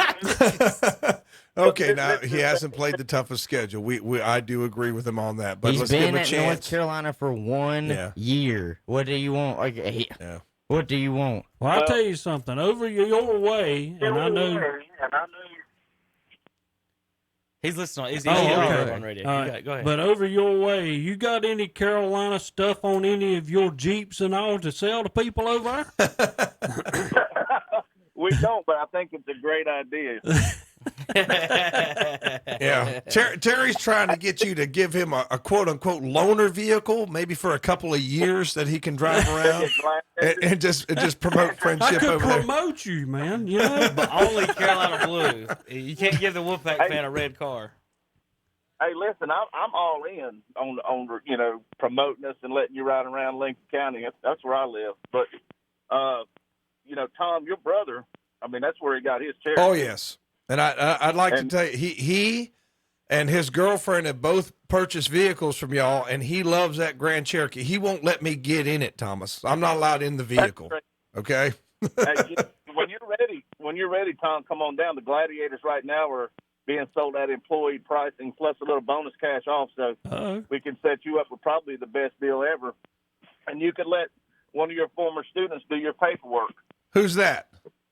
Michelle Walker. Oh, really? Michelle's down there now? I know she was in Shelby for a while, so I'm glad. She's a good kid. I remember Michelle when she worked at the mall when she was a teenager, so it's been a long, long time. I'm glad you got a good employee there. Oh, she's fantastic. She's one of the best in the company, and whenever Dan bought his Grand Cherokee, and she's like, Cinefani, and then your name came up. She's like, oh, my God, he used to be one of my teachers. So, you should stop by and see us. Okay, well, you make sure you tell Michelle I said hello, and when I'm ready to buy, when I'm ready to be cool, I'm going to come down there and get me a Gladiator. Come on down, man. Okay, I appreciate it. Hot dogs. I appreciate it. Thank you. So, Thomas, you're picking Boston College today. Is that what you're saying? I'm sorry, you're breaking up. Absolutely not. I'm all the way in with the heels, baby. There we go. All right, that's awesome. Charlie Howe might throw 5 touchdown passes. Chad Surratt might have 15 tackles. I don't know. Possibly. All right. Y'all have a good day. Well, okay. Thank you for calling in. Thanks for calling in. Thank you, Saturday you want and talk about whatever you want, sir. All right, brother. Yes, sir. Have a good one. Give Thomas and the gang a call. Up there, Tom, you got all the I have the phone number, 828-919-3001. That's for Chrysler, Jeep, Dodge, Ram. That's at 190 Oak Street Extension, Forest City. And Friendship Nissan. You know what their top-selling vehicle for the Nissans are? Is it the Altima? It's that's not a bad guess. It's actually the Rogue. Okay, really, the little 4-door, the little SUV, cool-looking little SUV. I'm sure they got plenty of Rogues down there. Friendship Nissan, 156 Oak Street Extension in Forest City. Phone number 828-245-1661. And I can tell you, my brother and his girlfriend did purchase vehicles, and they're very pleased with it. Is it safe to guess that maybe that might be our number one fan that called in? Yeah, that might be our number one fan. Look at that, guys. And if you're real special to him, he'll put a NC State logo on the back of your car. Oh, God. Yeah. That sounds you just like got done trashing your team. Why would you want to have a logo So on it? Tom, I feel for you. I think you're too close to the fire. You've been your daughter's like 18, 19. You teach high school, and you just said me and Terry are haters. And those kids today like to change the words of things. So what's the new word? I call fact telling. Fact telling. Me and Terry said nothing bad. Did we say he was a bad coach? Did we say they were a bad team? No. We want to know how you're You ranked. implied it. No, see. You're reading into what you think. You're by taking what your you own think personal we're bias saying. of what we're saying. All we're saying is you shouldn't be crowned There's a right smirk on your face when you say things. Your face tells the story. He did a great job. He won 2 Gator Bowls, a CarQuest Bowl, and a Peach Bowl. That's Appalachian State territory, okay? He did good last time he was around. So, listen, they started here last time, 1-10, 1-10, 6-4, 7-4, 5th year, 9 wins. Okay, that's where you show improvement. Well, in his 5th year, this time he'll be 87 years old, Hunter. We don't know if that's He's not 87. He is not 87. That was the one shot I took. There you go. I'll give you that one. He just said facts, and then he called Mac Brown 87. If Nick Saban can keep coaching, Mac Brown sure as hell can. Listen, they can keep coaching as long as the boosters are paying the players. Huh? God, yeah. What? Nick Saban That's could not probably, even on the same category. I'm talking age-wise. Even what are you though- talking about? No, Nick okay, Saban's in his 60s. right. Even though I hate Nick Saban, he could probably out-bench press anybody on Pete this Carroll table. is older than both of them. Pete Carroll's in his 70s and is coaching at the NFL level. See, but the NFL is the old man's game because you don't have to be the rah-rah guy anymore. You see what I mean? Well, you don't have to be the I'm rah-rah just saying, I'm at gonna their say age, something. they can still You coach. don't have They to can be still Dabo. coach. You don't have to be the at screamer. Pete Carroll, people, I'm on his side because I hope I look that good when I'm that age. I knew you were going to go there. Yeah, he don't look it. He He looks like he's in nowhere his looks early like 60s. Makeup and stuff. But anyway, Botox, maybe. I'll say Injection. this, and what I'm scared of, I don't even really think it's the age. I think it's the mentality of the coach. Like they talked about Dabo Swinney going to the NFL. That wouldn't work. He's a rah-rah. Yeah. That doesn't work. You know who would be? Ryan Day. Ryan Day would be a great NFL coach. I'm scared Tom, to you better death. hold your tongue. The New I'm York scared Jets to death. might be looking for I'm a new scared coach, to and death. that might be him. He will, because he's got the mentality for it. Let me get this straight. He's I'm got just the demeanor trying to for get it. college football straight. Let's get this If right. you win the national championship, the coach should be fired. But if you win the national championship 20 years ago at another school, you should be ranked 11th. 20 years ago? It was 15 years ago. Okay, whatever. Either way, fire Orgeron. Put a bronze statue of Mac Brown. I just want to make sure. I can't help Mac Brown decided to go to the booth. We're getting the I didn't say fire Orgeron. I'm saying people today. That's the atmosphere. See, you can't fire Orgeron anyway because he is so Louisiana anyway. God, that's not going to I happen. mean, we just got through saying he was on the hot seat. They fired Les Miles. Anybody can be fired at LSU. But my daughter heard Les Miles on the TV, and she looked at me and said, "What's wrong with him?" Oh, Coach O, you mean no? Yeah, I said, "That's just the way he talks, son. That's the way they talk down there." 18 Oklahoma at Iowa State. Oklahoma fell all the way to 18 from what, third? They deserved it. They're 1-1. They deserved it. The way they gave that game away. They did at give that home. game away. They're favored by They 7.5 gave it away at on home. the road at the Wait a Cyclone. minute. Iowa State lost to Louisiana. Yeah, though. they gave it away. They blew the game, They were and up- they fall 15 spots. That's what I'm saying. They should fell have. 15 spots should have. instead of at least, like, I understand falling, but you fell. You Maybe the tumbled. 10th. You don't lose Not that that game far. to an unranked team at home when you're up. What were they up? 18 points in the fourth quarter? God, this sounds a lot like the Falcons. Again, Pittsburgh is 3-0 and ranked 25th, and we're arguing about Oklahoma. falling That's what too I'm far for saying. Yeah, that's losing. what I'm saying. Like, why? If you get beat at home by a subpar opponent, you deserve. I tell you what, Oregon, bounce back 0-1. game. Bounce back game. Oregon 0-1 still ranked ahead of Pittsburgh. Huh? I mean, not Oregon, LSU. I'm saying Oregon. I'm looking at Orgeron. I'm looking at LSU saying He's looking at LSU saying going, Oregon. Oregon. And I'm like, they're That not was even awful. playing That right was now. terrible. That was terrible. Use the pen like how Corso does on College Game Day. Not so fast. So the table, are you guys picking Vanderbilt over LSU this week? No. Okay. No. I don't even know what Vanderbilt's got. They got Anyone, anything? anyone picking Virginia to upset Clemson? Not at all. And Friday night, last night, BYU beat LSU. All right, JP, we got to go. Louisiana Tech. Yeah, LA's Louisiana. Get Tech. your Oregon. Oregon. You gonna promote Calvin's? You gonna promote Calvin's remote today? No, in a little bit. JP, you're up. We'll be back in a minute. KDCBroadcasting.com. Wouldn't it be nice if you could go look at a new car or truck and you didn't have to worry about getting caught up in those games that waste half your day? Well, Friendship Nissan and Friendship Chrysler Jeep Dodge Ram in Forest City is different because we're fast, easy, and transparent. We have over 300 new and used vehicles on the ground with clear choice pricing and the region's only non-commissioned sales force, and a free lifetime warranty on every new car. You better believe Friendship Nissan and Friendship Chrysler Jeep Dodge Ram is different, and you can find us in Forest City. Plumbing problems? Well, if you're not an expert plumber, then we invite you to call the Expert Plumbers. That's Olmsted Plumbing in Forest City. Just call 828-245-7302. Recommended since 1973. From faucets to sinks to toilets, from sewer and drains to well pumps, from dishwashers to disposals to bathroom remodeling, residential and commercial, new homes too. Don't let your plumbing problems drive you plumb crazy. Call Olmsted Plumbing in Forest City, 828-245-7302, or visit the website at olmstedplumbing.com. Check out the Tuesday, Wednesday, and Thursday all-you-can-eat specials from the Captain's Cap Family Fish House. On Tuesdays, it's all-you-can-eat baby fried flounder for only $10.99. On Wednesdays, all-you-can-eat calabash shrimp for $10.99. And on Thursdays, it's all-you-can-eat whitefish for $10.99, all with the trimmings. And Sunday is your choice of all-you-can-eat calabash shrimp or perch for only $10.99. And the Captain's Cap is now hiring. The Captain's Cap Family Fish House, 3140 Linwood Road, Gastonia, 670 Park Street in Belmont, and 1218 Highway 16 Business in Denver. Voted again Best Family Fish House, Best Salad Bar, and Best Tea. That's the Captain's Cap Family Fish House. Cameron Spangler of Crest High School is this month's McDonald's WOHS What's Up Shopper Scholar Athlete of the Month. Cameron is the daughter of Gary and Kelly Spangler and is a senior at Crest High School. She plays volleyball and softball and has a grade point average of 4.625. Cameron takes a multiple of AP and honor courses and is also taking classes at Cleveland Community College.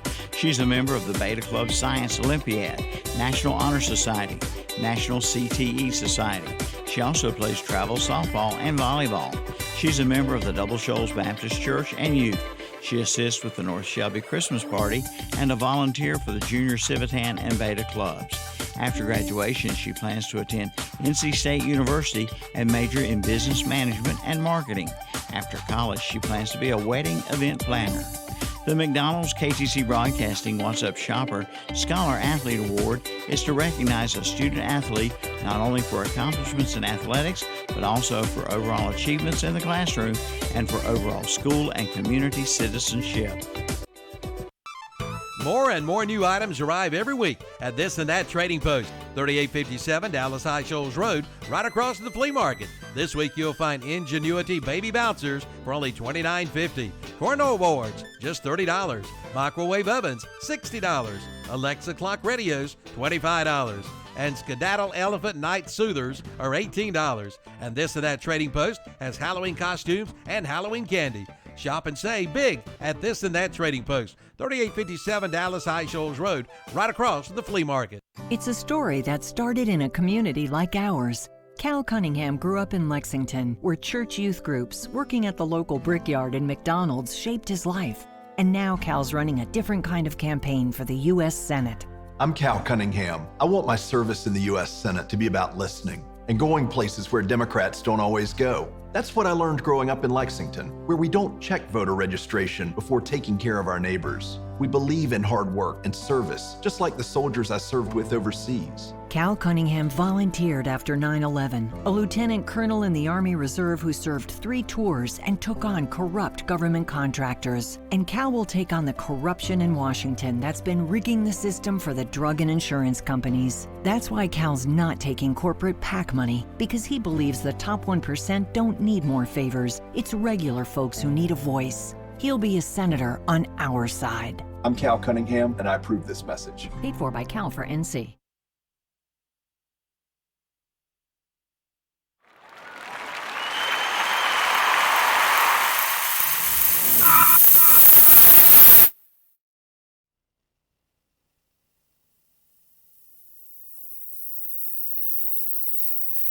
Dega is known to be a wild card. Is there anything you can plan for in the super speedway races? The more that we race at these restrictor plate tracks, the more they become unpredictable. To be predictable, to not be predictable. I don't even know what I said. It kind of sounded right, but again, there is no constant in these super speedway races. I was running fourth behind William Byron with 15 laps to go. A few weeks ago for that the playoff cutoff race to get in, and he peels off and pits, and I'm like, where's he going? That's the stupidest call I've ever seen. We just now bumped up a row. After the restart, I was leading the inside lane, and then I get wiped out in a wreck the next lap, and there he is with fresh tires, just navigating through everybody, and comes home and comes back and wins it after he pitted from third place with 15 laps to go. That's how nuts all the restrictor plate races have turned into being. Awesome. Thank you, Kurt. Chase Elliott was asked, at a track like Talladega, are you focused on winning more or stage points? Stage points are huge, and everybody knows that now. But I mean, hey, 10, 20 points in a stage, I mean, that's a ton. So I think everybody knows how important the stages are and what they can mean, especially stage wins. With getting that extra bonus point is a huge thing too. So I think everybody knows that, and that's certainly a game that's misplayed. You know, I don't know that it was as much played that very first year that we had this, but really ever since that first year, I think it has been known and everybody really gets that. And it's just gotten more and more aggressive. I feel like as time has gone on to perform well on stages. So I think it makes it important to run good throughout the entire race. I thought that our stage, results at Richmond and Bristol were good, and that was really what allowed us to get through. So I haven't moved to the mindset of Talladega. I mean, the way I kind of look at it is I'm probably going to crash. I think that's just the odds probably point that direction. Hope not, but I'd say anything more than crashing should just be icing on top is how I'm going to look at it. Martin Truex Jr. was asked, what kind of strategy can you have going into Talladega? Zoom. I made a race car noise to end it off. I think the one thing that's always been part of it, I guess, is the unknowns and the opportunities for things to happen that you necessarily don't want to be a part of.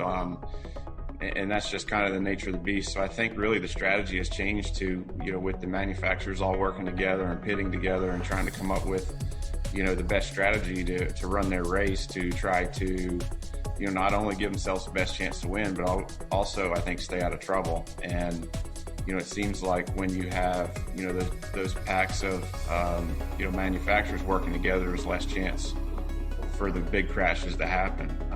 Ultimately, it always comes down to, a caution, a restart, the field bunched up, and, whether it's, in the middle of the race going for a stage win or stage points, or at the end going for the win, it always seems like that's when the chaos happens. So you're never really too far out of the dangerous waters at the super speedways. But, in general, I feel like, guys have more strategy involved than they used to, where it used to be just go out and race and try to keep yourself at the front. Now there's a lot more to it. But at the end, I think it's all the same. And, hopefully for us, we'll be able to have a good race there. The game plays right here. Are you ready for some football? Your sports leader, WOHS Shelby, WLON Lincoln, and WCSL Cherryville Gastonia. Hello, this is Milton Baker inviting you to listen to NASCAR Racing right here on WCSL 1590 AM, 92.3 FM, and KTCBroadcasting.com. And welcome back to the show. Kevin Hastings along with Terry Reinhardt and Hunter Yancey and Tom Cinefani. JP's in the house. There was your NASCAR minute. Sorry that you couldn't hear Chase a little bit. I didn't get the background music dialed back enough. That was my son reading off the questions this week for the NASCAR drivers after last week's race in Vegas. I'm here to pat myself on the back. Guys, I picked Kurt Busch last week. There we go. He held him off, but you know what? He got lucky because it was one of those where the pit cycle started and you get a caution. Yeah. That's just luck. Sometimes you just get lucky. And then Racing he was is weird in some ways and in timing on certain things. It's how Cole Custer wins a race or some of these other guys. Jimmy doesn't win a race. Kyle Busch doesn't now, win who a was right on race. Bush's tail at the end of that race? It was almost caught him. Somebody was right there on his heels and couldn't get around him. I can't remember who finished second in that race. Well, I was about to say I could have pulled that up in the last 2 minutes while we were listening to the things. But when I was watching it, DiBenedetto was second. I thought he was going to catch him, but he really drove well the last few laps. What's funny about DiBenedetto? It's on Twitter yesterday. His wife tweeted out, "Are you okay over there?" What did you just say? He drove well for the last few laps. He was in the final lap on the last lap. He drove well all day. No, he had a chance, Tom, when he got to the end. But I'm just saying that they couldn't get around. I thought he was going to get around. I thought DiBenedetto had a better car. Is what I'm saying. They're at the end of the race. So DiBenedetto, see what I'm saying? DiBenedetto's wife yesterday tweeted out that she told Matt that he could get a dirt bike for him and his son if he won. If he got into the final 8. Oh. And so, like, the very next day of him qualifying for the 8, she tweets out the brand new picture of the motorcycle. Like, it was no discussion. There was no way. He was like, I made it the very next morning. He was at the motorcycle shop. Oh, there you go. He had a brand new motorcycle. Why is it bad? Why is it bad to compliment somebody the way they drove at the end of the race? It's okay, Tom. You're trying to say he should have drove well the whole I race. mean, if there's 500 laps, and he's there at the top, and you were there on 500, and you've drove every one of them, you've had a pretty good day. There was 268 It was especially laps. good at the end of the race. How about that? Okay. Especially well. There we go. I thought it should have got passed. All kinds of NASCAR news to get into and talk about. How about the Chevys, Terry, have announced Hendricks and I think Ganassi Childress, Hendricks and Childress, that they will be combining motor shops and working together like the Toyotas and Fords have been the last few years. So maybe this is why, or that's why, the Chevys have been a little behind. So they're going to actually work on the engines and everything together between Childress and Hendricks. So maybe that's good news for the Chevy folks, even though Jimmy's getting out. I saw him practicing the other day, watching Scott Dixon at the Indy 500 road course. Now let's talk about those, Terry, in just a minute. We're going to get to all that changes, but we'll finish up this weekend. Busch was first, DiBenedetto, Hamlin, Truex, Bowman, Kyle Busch, Blaney, Eric Jones, Buescher, and Harvick. Now, I even specifically said last week, Kurt Busch, Vegas is a good track for him. You can't count on Talladega at all. And the road course, depending on where they put you in qualifying and everything, that's also going to be a little bit different. So I thought Kurt could win. Did a good job. Led 29 out of the 268. Hamlin led the most, though, at 121. So there's your kind of recap there on that. So where the playoff set is Kurt Busch is into the next round. Harvick, Hamlin, Keselowski, Truex, and Logano finish off the top 6. Elliott and Bowman are in the next 2 spots to get knocked out. Right now, Kyle Busch is 9 spots behind Bowman. Mm-hmm. Bowyer 20. Amarola is 27. And Austin Dillon 32. Kyle can sneak in, Terry, because it's not only Bowman, it's Elliott at 10, Logano 11. Any of those guys wreck and Kyle finishes the race, he can get in front of them. Same with Truex and Keselowski. He ain't catching Hamlin and Harvick. Let's take his scenarios. Basically, if he finishes second, he can get in if any of those 4 guys, Bowman, Elliott, Truex, or Logano, wrecks or finishes 25th or worse, which is kind of hard to do when you got a good car at Talladega. They'll probably finish in the top 15, I would imagine. Most of the time. I mean, I think it's another one of them races you're going to come down to the very end to see what happens. I give Kyle Busch a lot of credit this past week. A lot of people say, well, he ended up really with a bad day. Not really. Them last 2 laps, he picked up 6 points because he was 15, and then in the last 2 laps, he picked up where he's only 9 back. Now, anything can happen at Talladega. I love it. I love how that's set in there. I love the Roval. I don't like the Roval as a person, but I like how it's set up as an elimination race. Mm-hmm. I do like that part of it. Okay. The Talladega's the same way. I like those in there. They have to be in there. You can't have just regular old going around in circles and everything's to your handy-dandy The in mile a mile and and a half. have turned into crew chief races. It is. That's what I'm saying. You got to have the something to make aerodynamic them do package. more. And it is tough with the guys, and I think that's what they're kind of doing with this schedule, Terry. This week in Talladega, I mean, can you even have a favorite at Talladega, or is it just? Well, I mean, you There's can. no qualifying. You pick the guy that you pick, That but you it's want saying to he's win. going to be there. He should be. I mean, I could just as well pick But- Jimmy or Kyle as I can Harvick or Hamlin or any of them to win at Talladega. yeah. It's just so random here.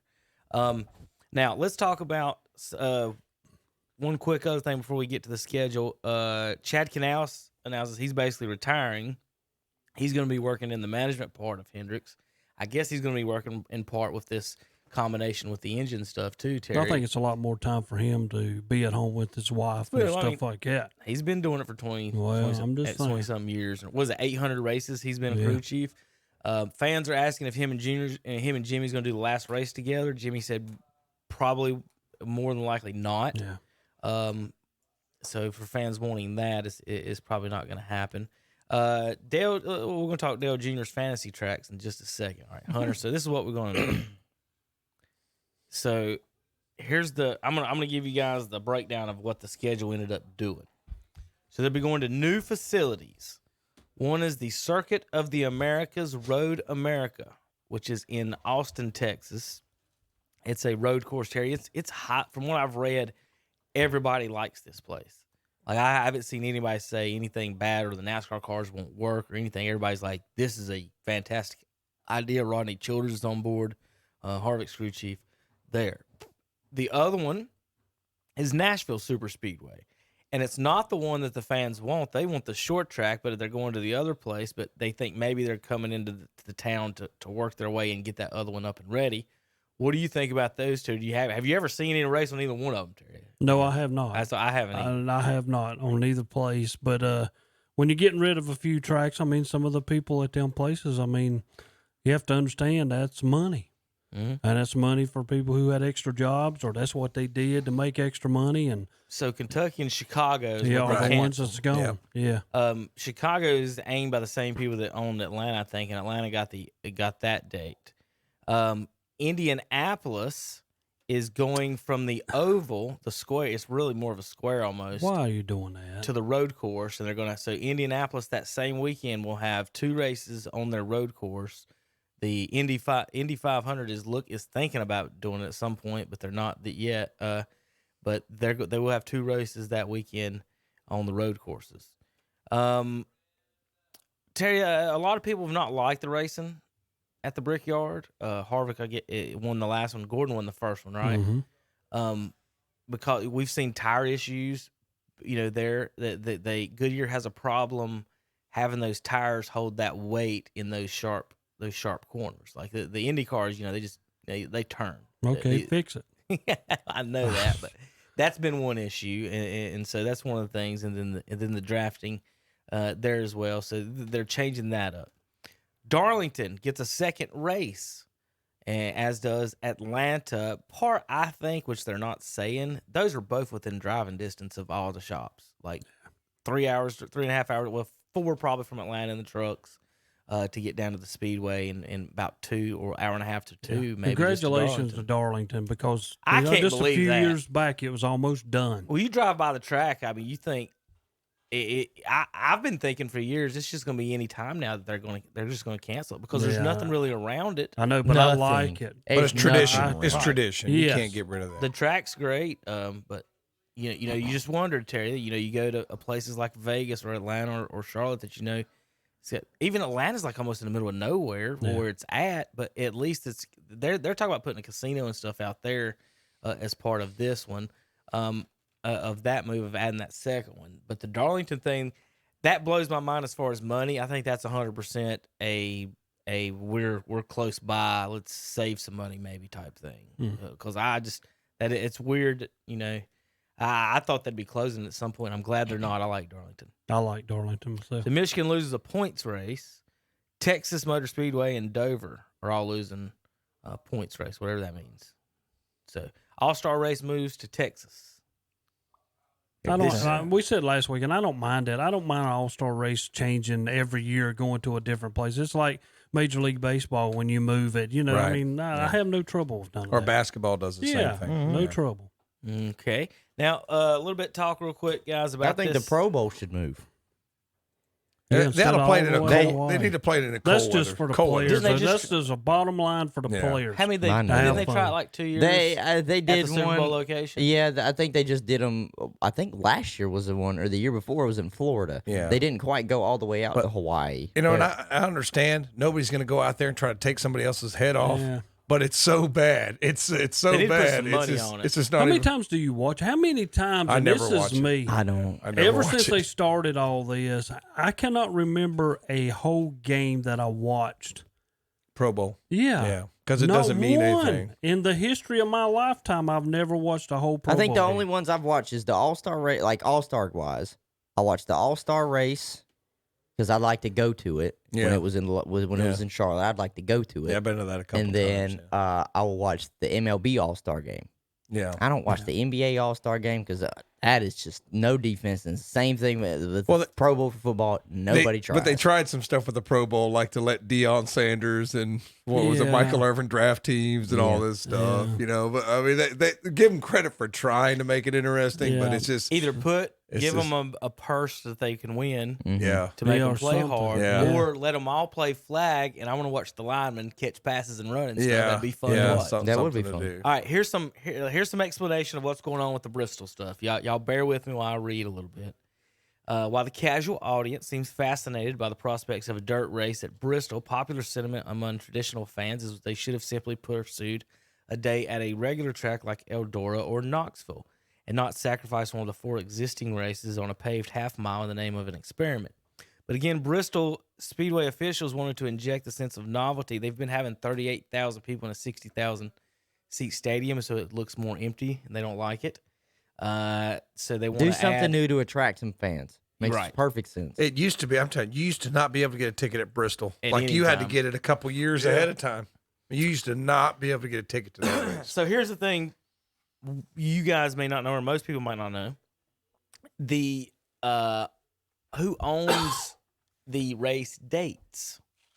So there are people who actually own the weekends, basically, for NASCAR racing.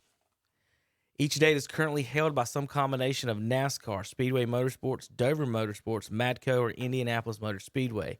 These dates are fiscally valuable because they generate revenue from Cup Series TV contracts each season. For a new venue to appear, that track will either need to be leased out, outright sold, or its owners to somehow obtain a date from the track owners that I just listed above. NASCAR has entered into a lease agreement for Road America next season, and SMI has done the same with the Circuit of the Americas. The dirt decision was the result of fan feedback, according to Bristol Motor Speedway general manager. He says the topic routinely come up over the past 2 decades. They did World of Outlaws back in 2000, 2001. The average overall 85,000 people attended the World of Outlaws events, dirt racing there at the Speedway. So they're just talking about here, putting it together. Let's see. Brad Keselowski previously owned a truck series. Here's the thing about the tires, I believe, is where he's going. And he says the tire package that Goodyear brought to Eldora isn't going to cut it at Bristol. He said the tire is the big question. If they're going to bring a tire like they brought for the truck races, he would be disappointed. If they bring a very high quality dirt tire, I think it could be an amazing race. So that's from Keselowski talking about that they didn't put the right tires on them last time. They got to work on that, basically.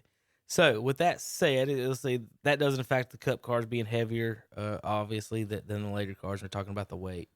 So it's there. There's nothing else to talk about other than we're going to see dirt racing in Bristol next year, guys. Whether you think you might like it or not, they're trying different things, Hunter. Whether you like it or not, people are going to watch. People are going to watch. Yeah, people are going These to watch. single car teams, just like we said last week, are going to have dirt track drivers be in their cars. I don't think so. Wait and see. It happened when it's doing the road courses. Boris said, do you hear Boris saying no more? You don't even hear him. That's back in the 90s, though. That was back in the 90s when they first started putting those tracks in. That's what's going to happen here. I don't think and this is going to last 5 to 10 years of guys getting used to it. Do you think Kurt Busch and all of them jump on a dirt track all the time? No, they don't do that. They got talent. But they got a lot of people in their car, so they're never going to get out of it. It's those single car guys who don't have a chance to win a race are going to go get somebody for that race because they're not competing for a championship. If you're 25th and back, why not go get somebody? Well, tell me. This was a smart move by NASCAR. This was a smart move by NASCAR. Smart move by Bristol. And the reason why it's a smart move is because I'm not too worried about the drivers, whether or not he gets the drive or not that day. They have to go out and get somebody else. What did he just say? They don't like it looking empty. What did you just say? You asked kids at your school when we were at break who their favorite NASCAR driver is. Some of them don't even know what NASCAR is, probably. And that just shocking. And so, it's really what shocking. do you have to do? That's why I've said NASCAR needs bring to dirt track in.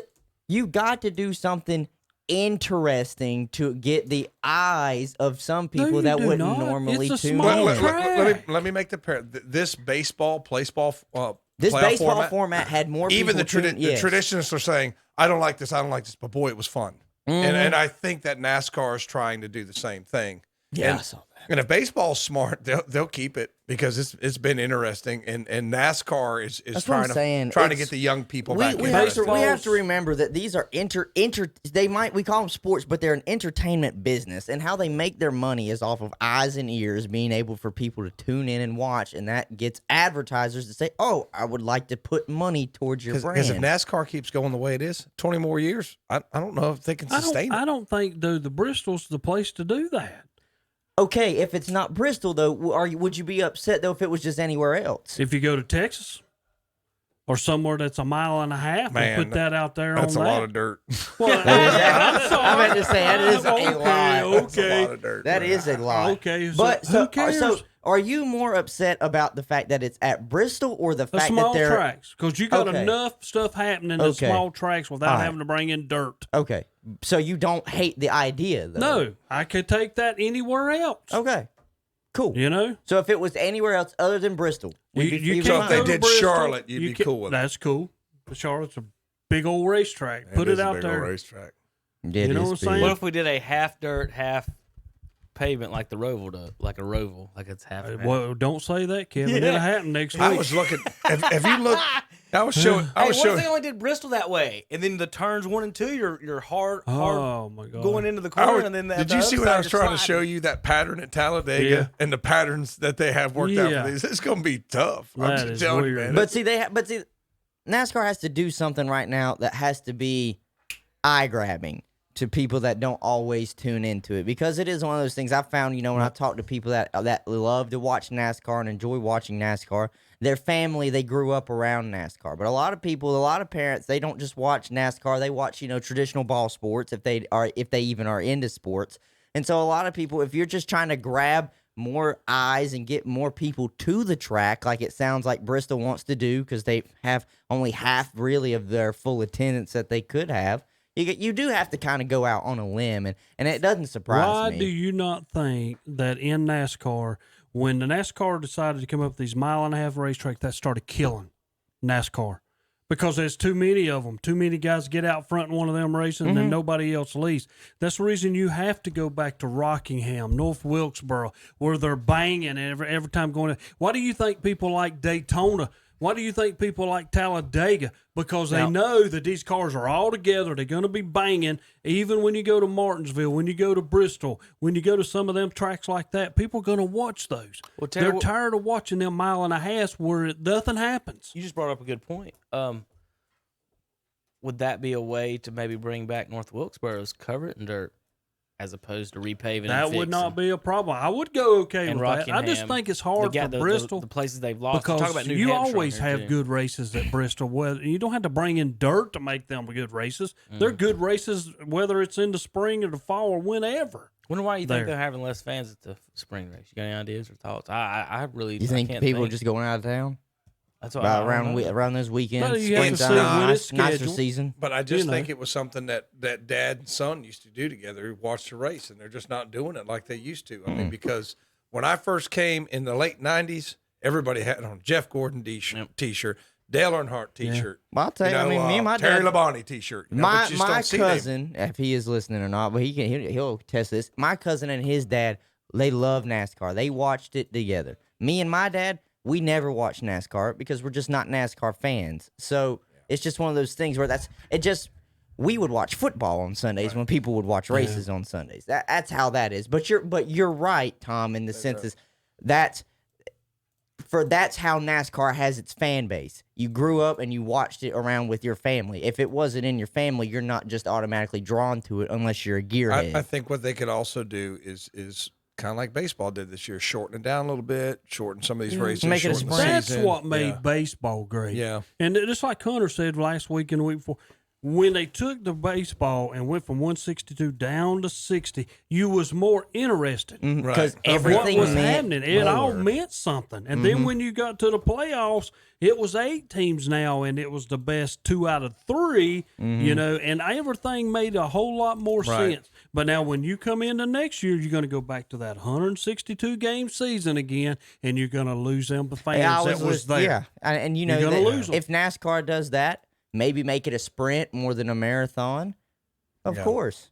But that means you have to get, obviously, owners to be able to sign off on it. And then who you going to cut? Who's getting cut? Who's getting cut? Because who's going to make money? Who's going to get the money? Who's not going to make the money? All right, JP, you ready in there? He's got his finger up. Not that finger, JP. There you go, Kevin. I got it for you. JP wouldn't do that. All right. JP, how often do you give people that finger? Never. Really? Never done the middle. I gave it to somebody yesterday when I was driving in I've Charlotte. I've never given the bird. I'm proud of you. Have you ever given someone the feather? I don't even know what that is, so no. All right, JP, we'll take a break, folks. We come back. We got NFL picks. We'll talk baseball playoffs and NBA finals in just a few moments.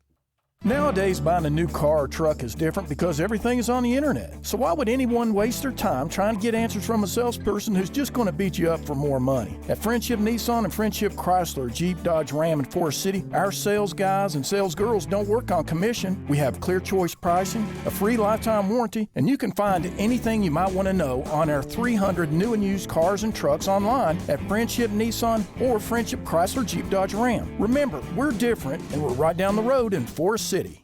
It takes leadership to navigate a crisis. That's why we need Virginia Fox representing us in Congress. While some politicians are hunkered down in fear, Virginia Fox is fighting to revive our economy, fund medical solutions, and get our nation back on track. She's showing up and doing her job, even when liberals are phoning it in.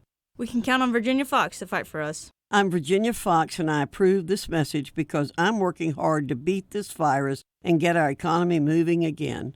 Paid for by Virginia Fox for Congress. The NASCAR Xfinity Series. Here's Ross Chastain down low. He'll power to the lead. Haley side is at Talladega Superspeedway. Trouble, turn number 4. 2 cars get together, slide up. Harrison Burton hard into the outside. It's anybody's race to win on the high banks of Dega. Oh, trouble, front straightaway. Noah Gregson gets turned. The big one has broken out at Talladega. It's the AG Pro 300. Saturday at 4 on the Motor Racing Network. On Carolina Country WCSL, 92.3 FM. 1590 AM and online at ktcbroadcasting.com. When you shop our local advertisers, be sure to tell them you heard it on the radio. That way they'll know that their radio dollars they spend works for them and you too. Even in today's fast-moving world, radio remains the leading media to reach more people. 93% of Americans listen to AM/FM radio over the air. TV viewership is 89%, smartphone use is 83%, and personal computer use is 50%. So if you're a business owner, reach more people with the power of radio. If you don't tell it, you can't sell it. See the power of radio. WOHS Shelby, WLON Lincoln, WCSL Cherryville. Online at ktcbroadcasting.com. More and more new items arrive every week at This and That Trading Post, 3857 Dallas High Shoals Road, right across from the flea market. This week you'll find Ingenuity Baby Bouncers for only $29.50. Cornhole boards, just $30. Microwave ovens, $60. Alexa clock radios, $25. And Skedaddle Elephant Night Soothers are $18. And This and That Trading Post has Halloween costumes and Halloween candy. Shop and save big at This and That Trading Post, 3857 Dallas High Shoals Road, right across from the flea market. Take advantage of a special offer on the versatile Kubota BX Series subcompact tractor. Switching attachments is simple, and a smooth hydrostatic transmission makes for easy operation. The Kubota BX Series, the #1 selling subcompact tractor in the U.S. for over 10 years. You own the land. Now, make it yours.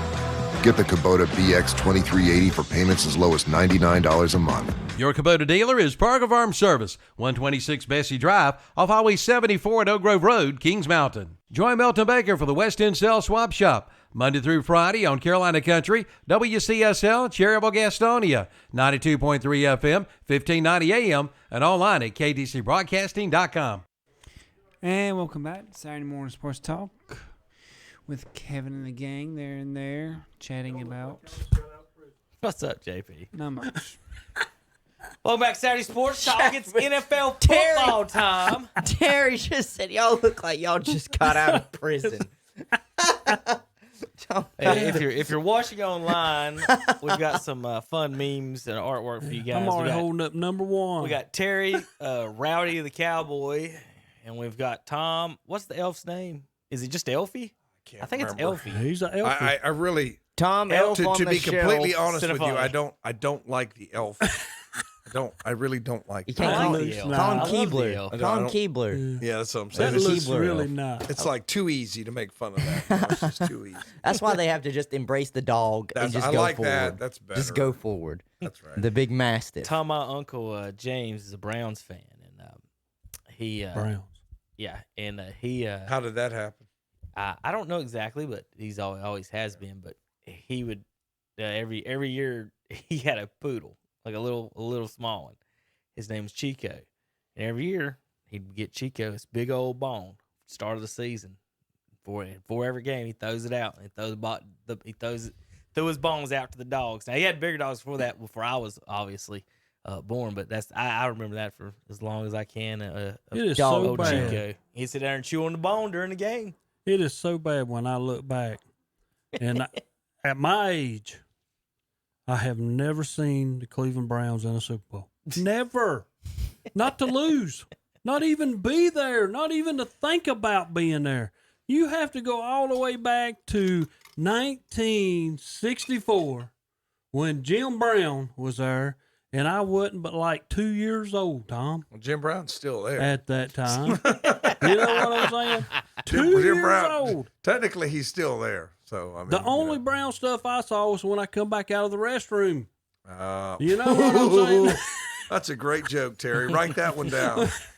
But anyway, Put that in the joke book. if you wanna talk serious about this, if you want to look at the matchup, what concerns me the most is the injuries that we have on the defensive side of the ball. And I'll give y'all a little credit, which you never do, because I can actually think logically and rationally, which you're not really capable of doing. That Cleveland's defense is banged up. Prescott's playing well. He's not Mahomes, but he's not bad. I mean, he's thrown for 400 yards. He's got interceptions every week. He's got a receiving core that's arguably one of the best in football. They got Elliott. They have weapons. It's gonna be hard for Cleveland to stop them. Cleveland and Dallas are more alike than you think. They are. Their defense is suspect in the secondary. Your front four can get to the quarterback. Yep. And both of your quarterbacks really would rely more on if you run the ball better. Nick Chubb and Kareem Hunt really helps out Baker Mayfield in the play action. Dak Prescott, he can throw the ball, but I don't necessarily know if I want him throwing it 40 times a game and taking touches away from Zeke. So that, to me, you're very similar in a way. Prescott could do it with his legs. I mean, not quite like some of the other, but he can hurt you that way too. Yeah. Me and Calvin were texting last week, and I told him, I said, I thought Jason Garrett was gone. McCarthy is just like Jason Garrett. I'm going to leave you in the ball game until the very end, and I'm going to try to win it on the last drive that we have, or our defense is going to have to stop you, which has not been successful in who knows how long. It's kind of the other way around, where Seattle left Dallas in the game last week. I mean, Seattle had a not two-score really. lead. We had a safety where Elliott falls down in the end zone. We missed two field goals. I mean, extra points on field goals. Yeah, I'm about to drop Zerline. The reason I say Greg the this, leg. because the score would have been 34-31, and all we'd have been doing is driving down there to kick a field goal to go to overtime. Is that Greg Zerline out there? Is Janikowski after maybe a 12-pack? I can't tell who it is out there that's missing extra points. Well, good Lord, killing me in fantasy by missing them dang just Greg easy the leg kicks. is what they called him. Easy kicks. When I sat over there and Greg I the peg watched leg our this year. defense come out there, and just like I said, Seattle stuck two safeties in there to help against Cooper, to help against Gallup, and help with Wilson. But here we are coming down the field, and we're throwing out patterns. And I kept sitting there, and I'm like, the middle's open. C.D. Lamb over the middle. Wilson, do something over the middle.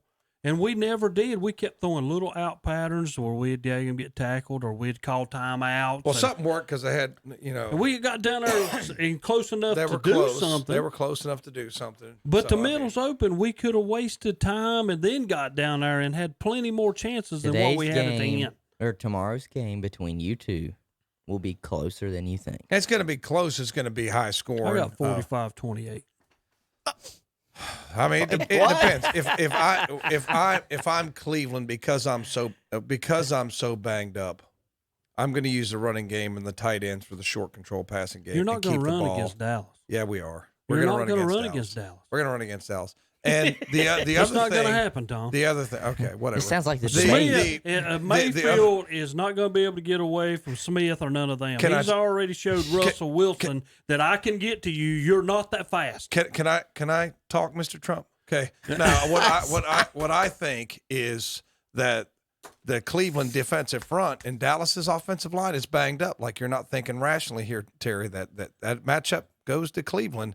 So if we can force Dallas into some short series and then control the game with our short passing game and our running game, y'all won't get 45 points. We score 45 times. Y'all are not going to get 45 points if what they is game it? plan the way averaging? they're supposed to. What are y'all averaging right now?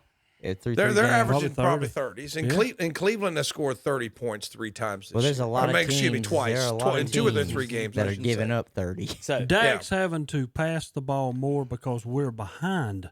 He needs to be where we're ahead, and then he don't have to. Just hand it off. So, Tom, if you're worried about the Browns' running game against Dallas, now Hunt is banged up, but he doesn't get most of the carries. Most of it's Chubb. Dallas's vaunted run defense is 23rd in the league, giving up 128 yards a game. It's just like you can't have a conversation with him because y'all won't run on us. You want to talk about? Yeah, Terry? you're running up the middle. Y'all You're not ain't going gonna run to our on us. outside. It doesn't make any sense. Cleveland is 5th in run defense. But the complete opposite of what Terry's saying right now. I will Cleveland's say, giving up 94 yards a game. They're giving up 127. But I'll say this: yards. the reason why Cleveland's 5th, that stat can be misleading because when Williams out, Ward played to the second quarter, didn't play the rest of the game. They brought the safety from Jacksonville, I can't remember his name, to fill in for Delpit because he went down, and they thought he was going to. Cleveland is extremely banged up in the secondary. Now they're going to get Mac Wilson back this week, and he's pretty good in pass coverage as well. So so we'll see if that improves. But if everybody's throwing against you, it's going to make it look like the run defense. Your run defense stats were just padded because y'all just played Washington, and we ain't that good. So that just added to y'all. Yeah, and Joe Burrow. You got 9 running backs. And Joe Burrow. That's wild. Joe Burrow's out there throwing 40 times, and it's just He threw 60 some. Good. Yeah, I mean it's crazy. Yeah. I picked him up for fantasy this week. Who's that? Joe. He plays Jacksonville. He's getting a ton of yards. He plays Jacksonville. So let me give you guys some defensive stats, some things Hunter and I talked about this week. Tom, who's the number 1 defense in the NFL right now, points wise? Number 1 in the NFL defense. Just name somebody in the top 5. We'll go top 5. Maybe Kansas City. Kansas City 6th. Okay. I know they haven't given up a lot. Kansas City 6 giving up 20 points a game. Only 5 teams in the NFL are giving up under 20 right now. Yeah. The NFL history average is 24 points a game.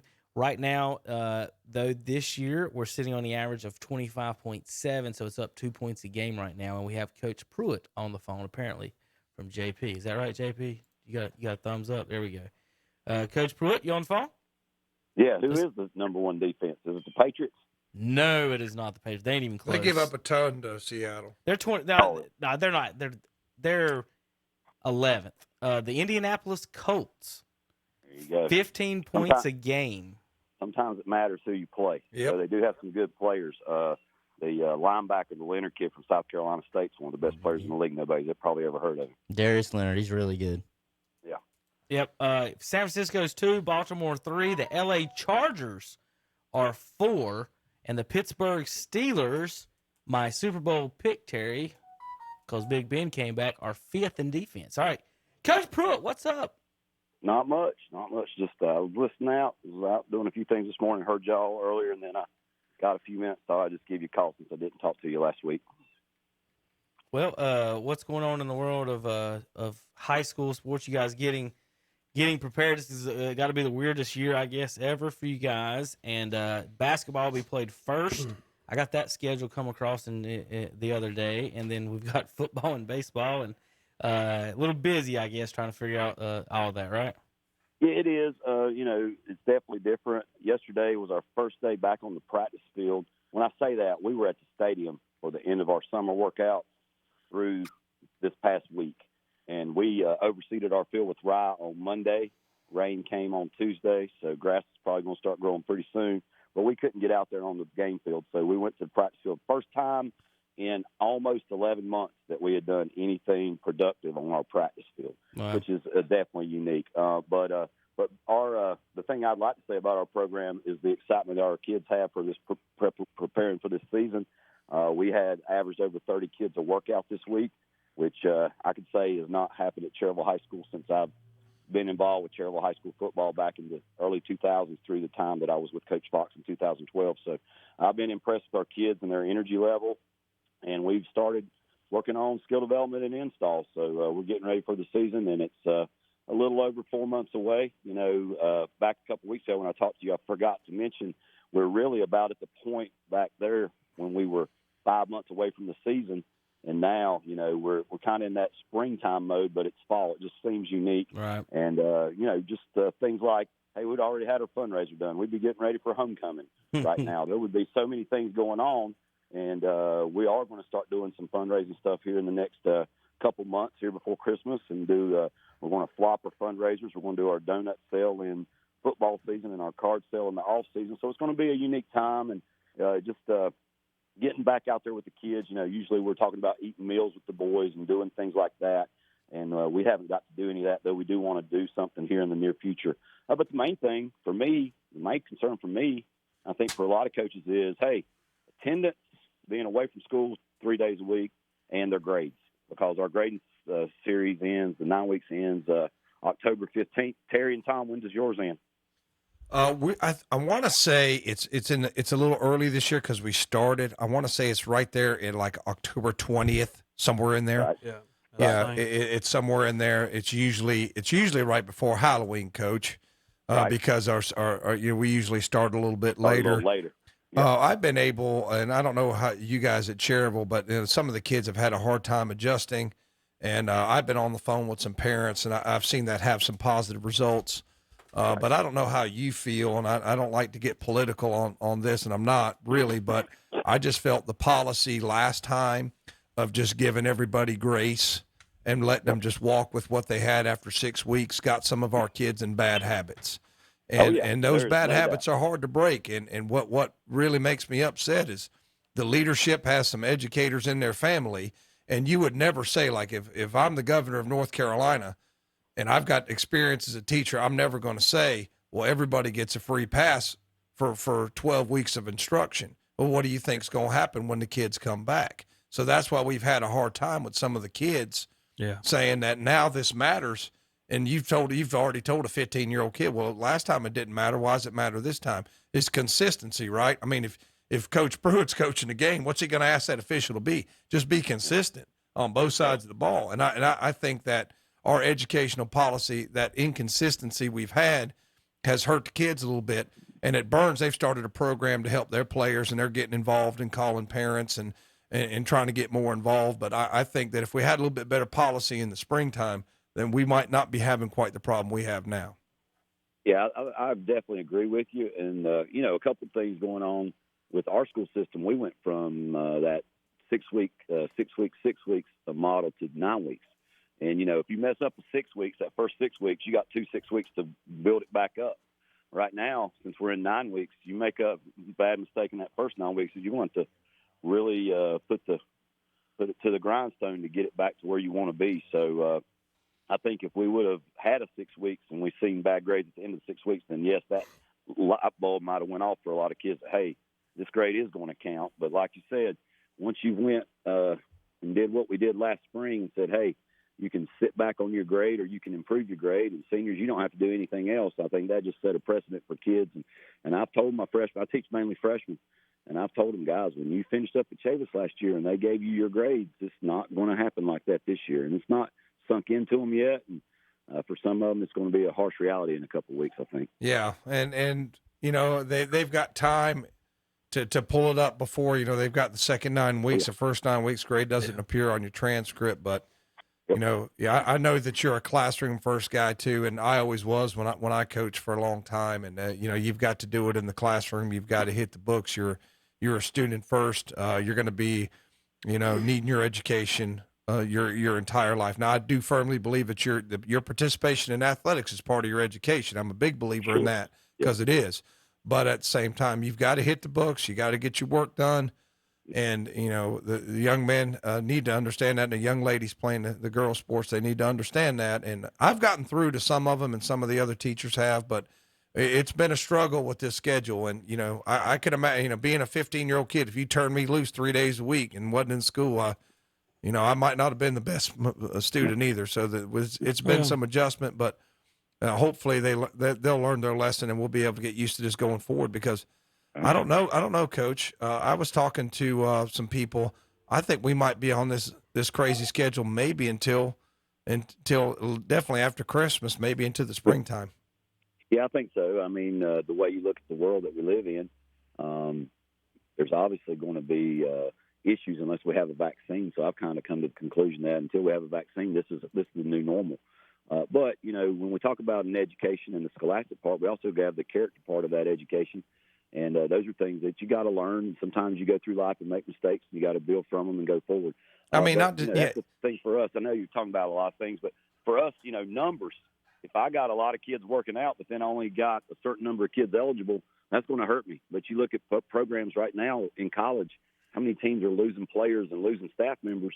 And when that happens during our high school season, when you only got so many numbers, it's really going to be putting us all to a test. So I'm looking forward to the season, but I'm also looking forward to how can we prepare to be prepared as best we can for that season. So that's our concerns right now too. I'm just praying for a vaccine, Coach. All right, Coach, my last little kind of thought question for you here. Yes, sir. Looking at you talking, first thing I talked about is how we're going to have all these sports in the spring. Yes, and you sir. said your numbers are up. I was concerned about that football numbers might be down across the board. If you've talked to any other coaches about, players playing different sports or choosing not to play football / even go across state lines. I know we've had a couple of guys in these other counties and in schools have went across state lines to play because they're going to college in the spring as opposed to finishing up. So I was just wondering if just, on the hotline or on the, down on the grapevine, if you've heard any coaches talking about having less numbers this year. I think that's probably a concern from everybody, but the seasons back up to each other, and then of course the playoffs are shorter. So I think the last regular season basketball game is the day before our first football scrimmage. Mm-hmm. So obviously I'm not going to have a whole lot of them basketball players or any of them basketball players until basketball ends. So, but preparing them and doing this skill development and them being there right now is an important key to us. I haven't heard a lot of different people say, hey, my numbers are down or my kids are choosing. The hard part, I think, for a lot of kids is when they put those seasons together, like football and basketball back up, but then baseball and wrestling's at the same time. We have 2 or 3 really good athletes at Cherryville High School that play baseball and wrestle. So when you're talking about, well, what does that kid do? Does he have to choose between the two sports? And a lot of kids will have to do that if they do both of those sports together. Just like, West Lincoln's got a great wrestling program, and I know some of those kids are playing football and some of those kids are playing baseball. So you've got to look at those things as well. But just getting into the time when you can get kids ready to go and just making sure they've got all their T's crossed and their I's dotted. That's the concern I have right now more than anything. All right, Coach, well, I appreciate it. We need your pick though. Cowboys and Browns tomorrow. Cowboys are favored by 4.5. Terry says Cowboys gonna win by 17. All right, so I don't know. I'll have to go with the Cowboys. You would think there's some sense of urgency there, but y'all were talking about Mac Brown earlier and talking about 5 seasons of bowls and 5 seasons of losing records and stuff. I think the thing you really need to look at for Mac Brown and people talk about is the ability to recruit. And when I was a young coach, I got to walk in the locker room one day after a Mac Brown Tar Heel victory, and to look at the guys in that room and the size of those guys. And you had a Dre Bly, K. Mays, Simmons, Ellis, Stanisic was a quarterback. Algie Crumpler, I think, was maybe one of the players on that team. You go on and on. Many of those guys went and played in the NFL. And I think that's what you look at college football today. Look at who's having success, the Clemsons, the Alabamas, and every year they're taking 10 or 12 guys to the NFL. If Carolina football gets to that point, then yes, Carolina football is going to be to the point where they're going to be competitive every year. And I think that's an interesting thing to look at. And, those teams don't have bad years. And in the NFL, just because you have talented players doesn't mean you always win. I mean, a couple of years ago, Browns brought in all these players but still didn't have success. But when the culture changes a little bit and you say, hey, this year they're 2-1, So, yeah, I think the Browns probably going to give the Cowboys a heck of a game. But for somebody like Bill Belichick that's done what he's done in the NFL for so long, I think that's really one of the most impressive things in coaching that I see. Well, we appreciate it, Coach, as always. And you have a beautiful, nice weekend with the family. All right, y'all take care. You Thank too, Coach. Sir. Coach Tim Pruitt, Have a Sheriff great weekend. Lineman football coach. Give us a call every weekend here on Cherville WCSL 1590 AM 92.3 FM. Folks, here in Cherville, go see them play. Sports team if you're allowed in the stadium. Buy some hot dogs. If you're yep. You just got to pay right, attention to that. Let's do some of these picks. We're going to pick Browns and Cowboys last, but Tom, real quick on Browns, kind of how long do you give the me and Hunter talked this week about every week to week is that we talk about the quarterback. So it's a referendum on the quarterback. For the first time in 84 weeks, your number one pick draft quarterback after having this is third or fourth coach? Third coach. Fourth offensive coordinator. Third coach in 3 years. It's hard to keep up with the Browns. Has the team their turnovers with a very winning record for the first time in 6 years, whatever. Yeah. Is it time to shut up about the quarterback and just, hey, maybe our defense is giving up 30 a game. Let's talk about these guys for a little bit. If every week's going to be 30-24, isn't it? With a bad defense and a good scoring offense. If people like Colin Cowherd would just shut up about it and let the guy play, you know what I mean? Just shut up and let the guy play, and we'll evaluate it at the end of the season.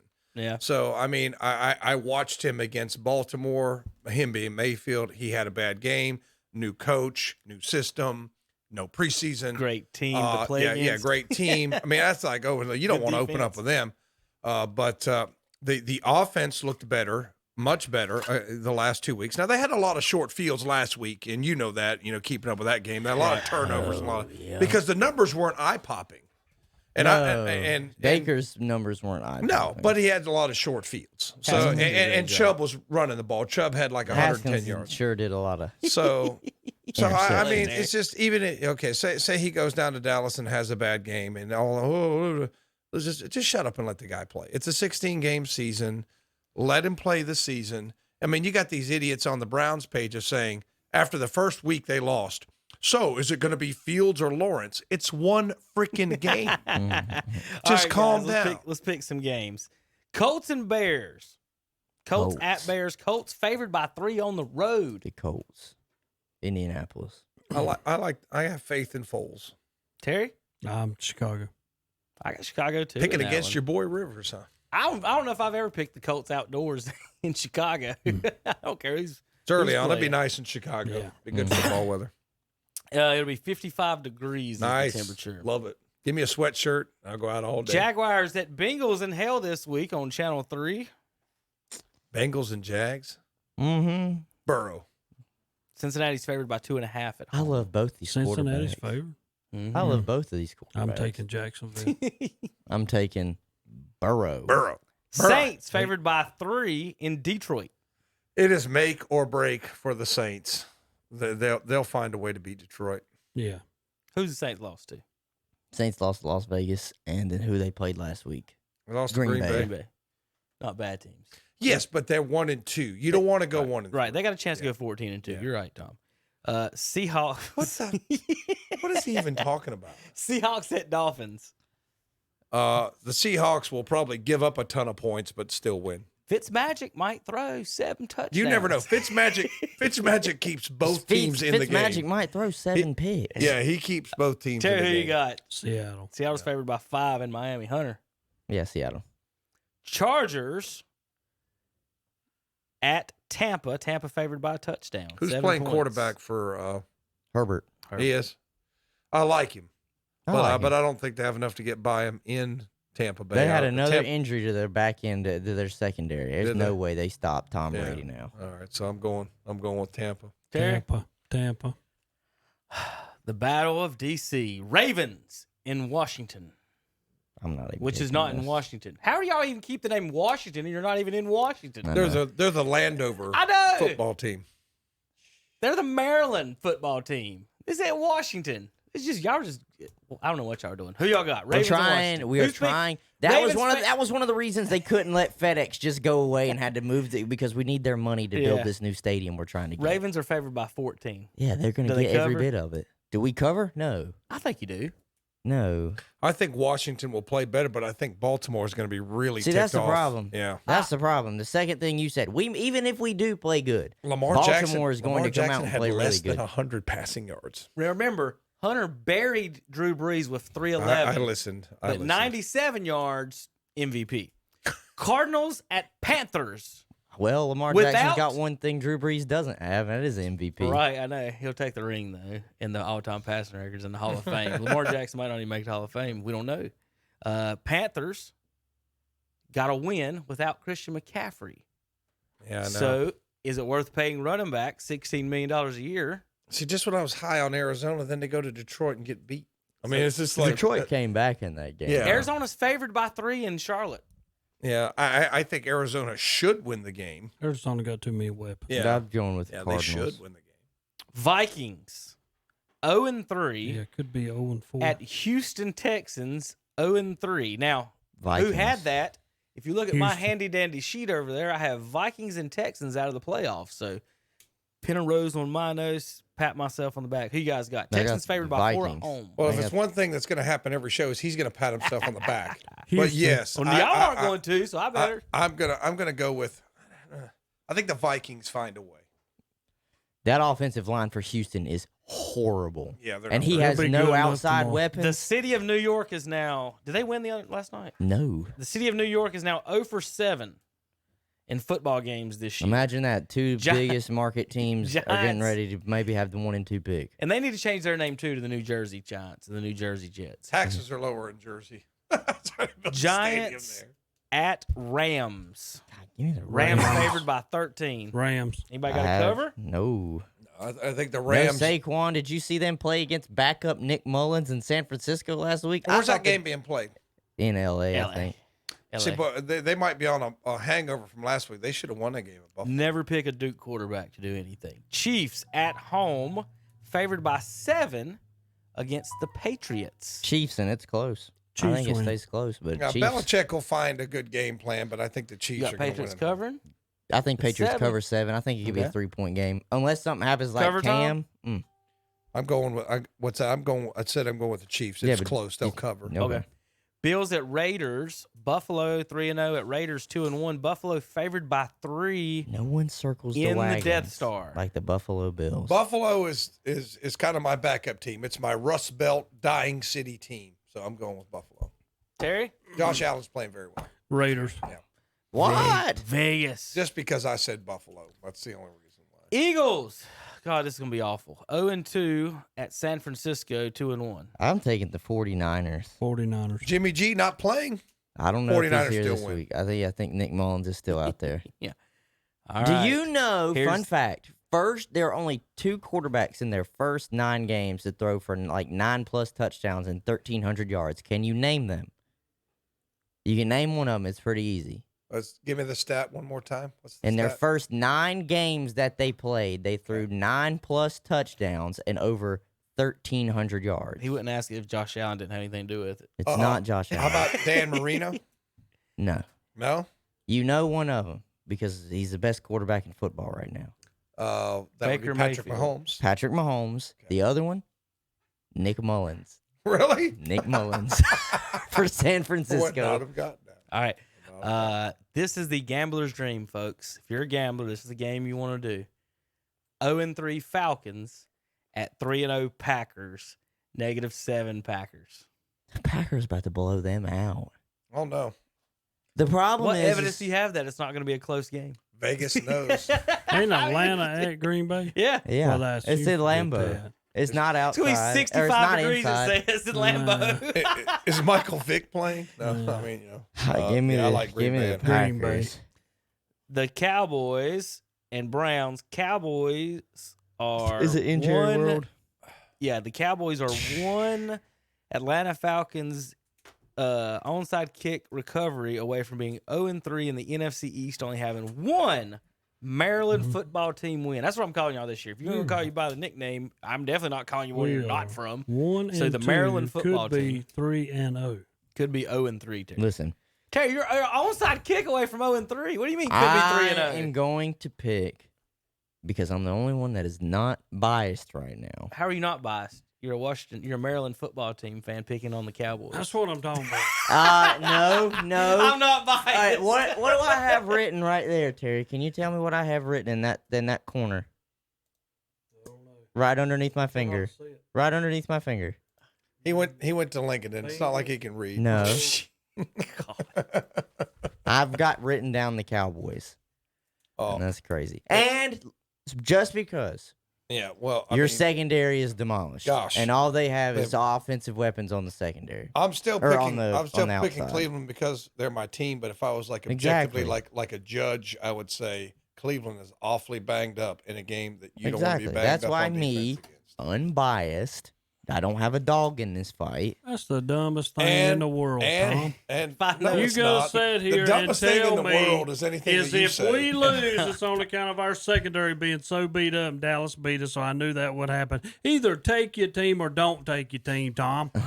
I'm just saying, go Browns, but either my way. heart and brain can say two different things. Right? Oh my God! Cowboys favored by 4.5. I did have one more point before I was about to switch. But over a win to is going to Terry. put Stefanski on the map. If he wins, that's really going to give a lot of confidence. I'll to be that waiting team. on All you. right, JP, we got to take a break. When we come back, here's what my point was. If I know anything about the Browns or Cowboys, it will come down to the last possession. Just write it down. The way That's they've what been both playing, teams play. All right, we'll be back in a few minutes. KDCBroadcasting.com. I thought Greedy Williams. Wouldn't it be nice if you could go look at a new car or truck and you didn't have to worry about getting caught up in those games that waste half your day? Well, Friendship Nissan and Friendship Chrysler Jeep Dodge Ram in Forest City is different because we're fast, easy, and transparent. We have over 300 new and used vehicles on the ground with clear choice pricing and the region's only non-commissioned sales force, and a free lifetime warranty on every new car. You better believe Friendship Nissan and Friendship Chrysler Jeep Dodge Ram is different, and you can find us in Forest City. If you've been shopping for a new freezer at one of those so-called big box stores, chances are you've been getting the cold shoulder. Well, warm up to the idea of shopping local at Hendrick Appliance and Mattress Center in Shelby. Just arrived a huge new shipment of freezers, many sizes to choose from, ready to go. 5, 7, 9, and 16 cubic foot chest freezers, plus 14 cubic foot frost-free upright freezers, priced as low as $249. Come see the selection today of new freezers in stock now at Hendrick Appliance and Mattress Center, 1241 East Dixon Boulevard in Shelby, online at hendrickappliance.com, and see their page at whatsupshopper.com. Join us every Sunday at 11 a.m. for our Sunday morning worship services on WCSL 1590 AM and 92.3 FM. It's the Sunday morning service of First Baptist Church in Cherryville. On WLON 1050 AM and 107.5 FM, it's the Sunday service of the Covenant Bible Church in Lincoln. And on WOHS 1390 AM and 101.5 FM, it's the Sunday service of the Calvary Baptist Church of Shelby. Join us each and every Sunday morning for our Sunday morning worship services on The Boss and Carolina Country. Cameron Spangler of Crest High School is this month's McDonald's WOHS What's Up Shopper Scholar Athlete of the Month. Cameron is the daughter of Gary and Kelly Spangler and is a senior at Crest High School. She plays volleyball and softball and has a grade point average of 4.625. Cameron takes a multiple of AP and honor courses and is also taking classes at Cleveland Community College. She's a member of the Beta Club Science Olympiad, National Honor Society, National CTE Society. She also plays travel softball and volleyball. She's a member of the Double Shoals Baptist Church and Youth. She assists with the North Shelby Christmas Party and a volunteer for the Junior Civitan and Beta clubs. After graduation, she plans to attend NC State University and major in business management and marketing. After college, she plans to be a wedding event planner. The McDonald's KTC Broadcasting What's Up Shopper Scholar Athlete Award is to recognize a student athlete not only for accomplishments in athletics, but also for overall achievements in the classroom and for overall school and community citizenship. Take advantage of a special offer on the versatile Kubota BX Series subcompact tractor. Switching attachments is simple, and a smooth hydrostatic transmission makes for easy operation. The Kubota BX Series, the #1 selling subcompact tractor in the U.S. for over 10 years. You own the land. Now, make it yours.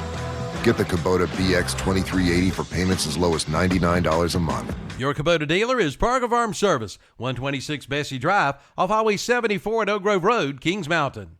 Mum's the word at Ferguson Ace Hardware in Cherryville. Come in now for the best selection of beautiful mums in the area. Decorate your home, decorate your office, decorate your church with a beautiful mum from Ferguson Ace Hardware. And see Ferguson's for your grass seed, fertilizer, and lime. Get your yard ready for winter. And of course, they rent aerators and spikers too. Plus a full line of steel chainsaws, blowers, and trimmers. That's Ferguson Ace Hardware, Highway 150 East in Cherryville. And we're back on Saturday Morning Sports Talk with Kevin, Hunter, and Tom. I don't know what happened to Terry. I don't know. Terry kind of walked off. He kind of wanders sometimes. Yeah. He's got that. Is his mind starting to go? Terry just walked out on the show. He just walked out.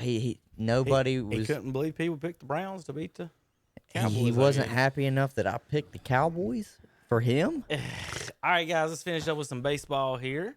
No, he's back. Oh, he had to do some internet Terry. research for you. He had to go in there and use a computer and get some numbers. But all right, let's talk a little baseball. We touched on it a little bit before the show started. The National League and American League Central teams choked the best they could. The Braves, who can't get anybody out, got everybody out. Yeah, I know. The Braves, who cannot be stopped offensively, scored 5 runs in 2 games and won the series. Cardinals scored 9 and lose a game. So baseball is a funny sport, Hunter. We talked about it this week, kind of like I mentioned it, man. In a 3-game series, almost anything can happen, and I don't like the 3-game series. 5, I'll bend on 5. I'd rather it be 7, but I'll bend on 5. 3 games, anything can happen. Just anything. Like it's just kind of weird. I'm fine. I would be fine for 3 or 5 for your early series. Here. Okay. Being down 2-0 with the best pitching staff in baseball, you probably got a chance to still win the series. But in that 2 out of 3, they literally gave up the least runs in baseball, and in 2 games gave up 22 runs. Sounds like someone didn't show up. They didn't. Postseason wise, the lights were too bright. Some would say. Terry. I mean, the Yankees were just hitting the ball. I mean, I looked at some of the ones they were hitting Beaver on, and some of them look like. Yeah, but look at and then look at it now. Have all of the next matchups been set up now? Yeah, like everybody set up. Yeah. So it's Tampa Bay and the Yankees, the A's, and who else was the other one that got through? Who the A's play? Astros. Gag me. So and then it's Yankees and Astros. It's East versus East, West versus West. Seriously. It is to keep it's all the Central teams have been knocked out. We went 0-7, and now it's East versus East that played in the regular season. Now it's West versus West that played in the regular season. It seriously is. So the West and East teams have still yet to play each other. So whenever you go in the NLCS and ALCS, both championship series, neither teams will have played each other this year. And that is going to be the wildest, craziest thing you've ever heard of. You might be more familiar with your World Series opponent than you are. Yeah.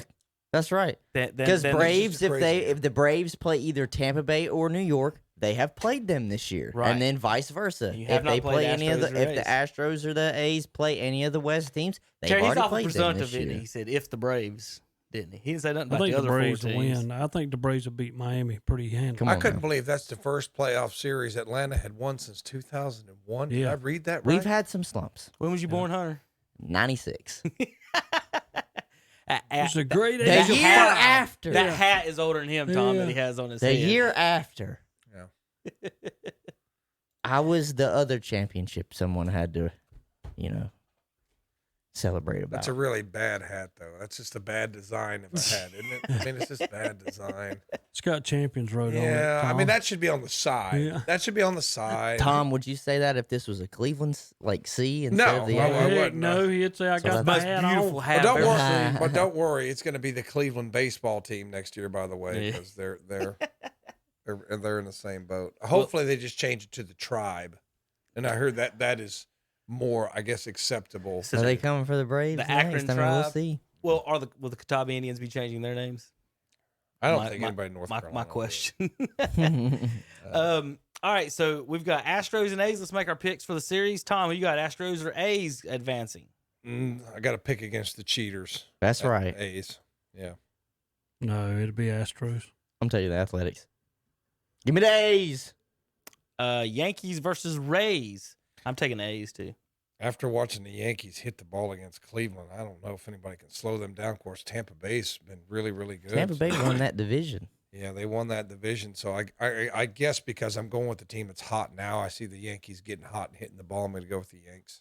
I'm going with the Yankees. Yeah. If you believe things are fixed, the Yankees will advance the World Series. I'm going to take the Rays. We're going to see the Yankees and Lakers win in the bubble. And then y'all try not to convince me it's fixed when the Lakers and Yankees win in their little bubbles. All right, so that means that starts Monday. Well, if you're right, then the ESPN writers will have it their way because the Dodgers will be there too.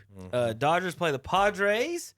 I got Padres. I picked them before. I remember we talked about this before. Right. I said whoever wins the Cardinals St. Louis series is going. I said World Series. You thought it was St. Louis. Well, I feel just as confident the Padres. I thought I was going to pick the Slam Padres. Diego. I thought we could. I get know by he them was in cussing when Tatis Jr. made that play. I thought that we could get by them in a 3-game Yeah. series, and we almost did if we not give up 11 damn runs in one game. Right. Yeah. 5 bombs. Padres and Dodgers. Who you guys got? I got the Fathers.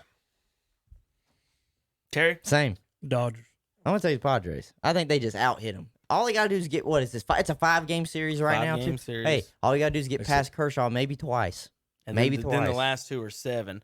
Marlins and Bravos here on KTC Broadcasting. They might WCSL take us off air 1590 now AM because they don't really and like the chop, but hey. 92.3 FM. Marlins won 31 games this year. The Braves 35. We hung 29 on them one time this year. That's all I have to say. I like the Braves. Didn't they beat you a couple times?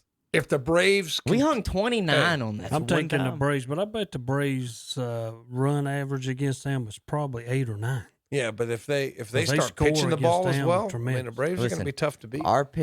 They got to only see our top 2 pitchers, which was fine. I was fine with that. They got to see Fried and they got to see Ian Anderson. You know what? As long as we continue to roll with that, take the first 2 games after that, and then the next game, all we got to do is pray we outscore them. Fine with it. I'm fine with it. Let me pull up the Braves schedule real quick. I wanted to see what you guys did against the Marlins this year. Won a series 2-1 against them. Gave up 8 in the loss. Then lost a series 2-3. That's the series you scored 29. You lost the other 2 games to them. Well, 29. So right now you're even with them, and then you went 3-1 against them in the last setup. So you're 2 games over 500 against the Marlins on the season. What's your First 2 games that we got? Well, the only thing I'm going to mention, I know we always talk about North Carolina football, but in South Carolina football, Gaffney is 2-0 on the year. They beat Bowling Springs 33-23, and then last night they did beat the runner-up from the state championship last year, Dorman. They beat them 30-29. Kobe Paysauer has 198 yards of receiving so far in 2 games, but that boy's going to be a problem. The defending champions, Dutch Force with Tommy Knox, are 2-0 on the year with a 66-0 win in game 1 and 51-12 win last night. Andre wanted to at least know, they're playing good competition. Andre wanted to know if Kobe was going to be starting down there or not.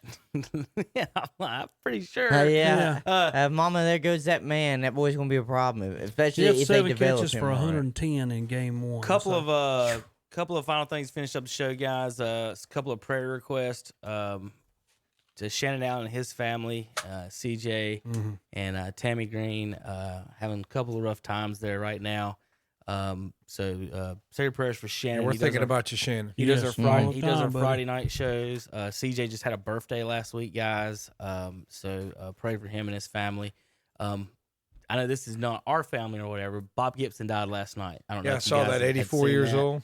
So the Cardinals lost Lou Brock and Bob Gibson the same year. Kind of poetry there with those 2 fellas.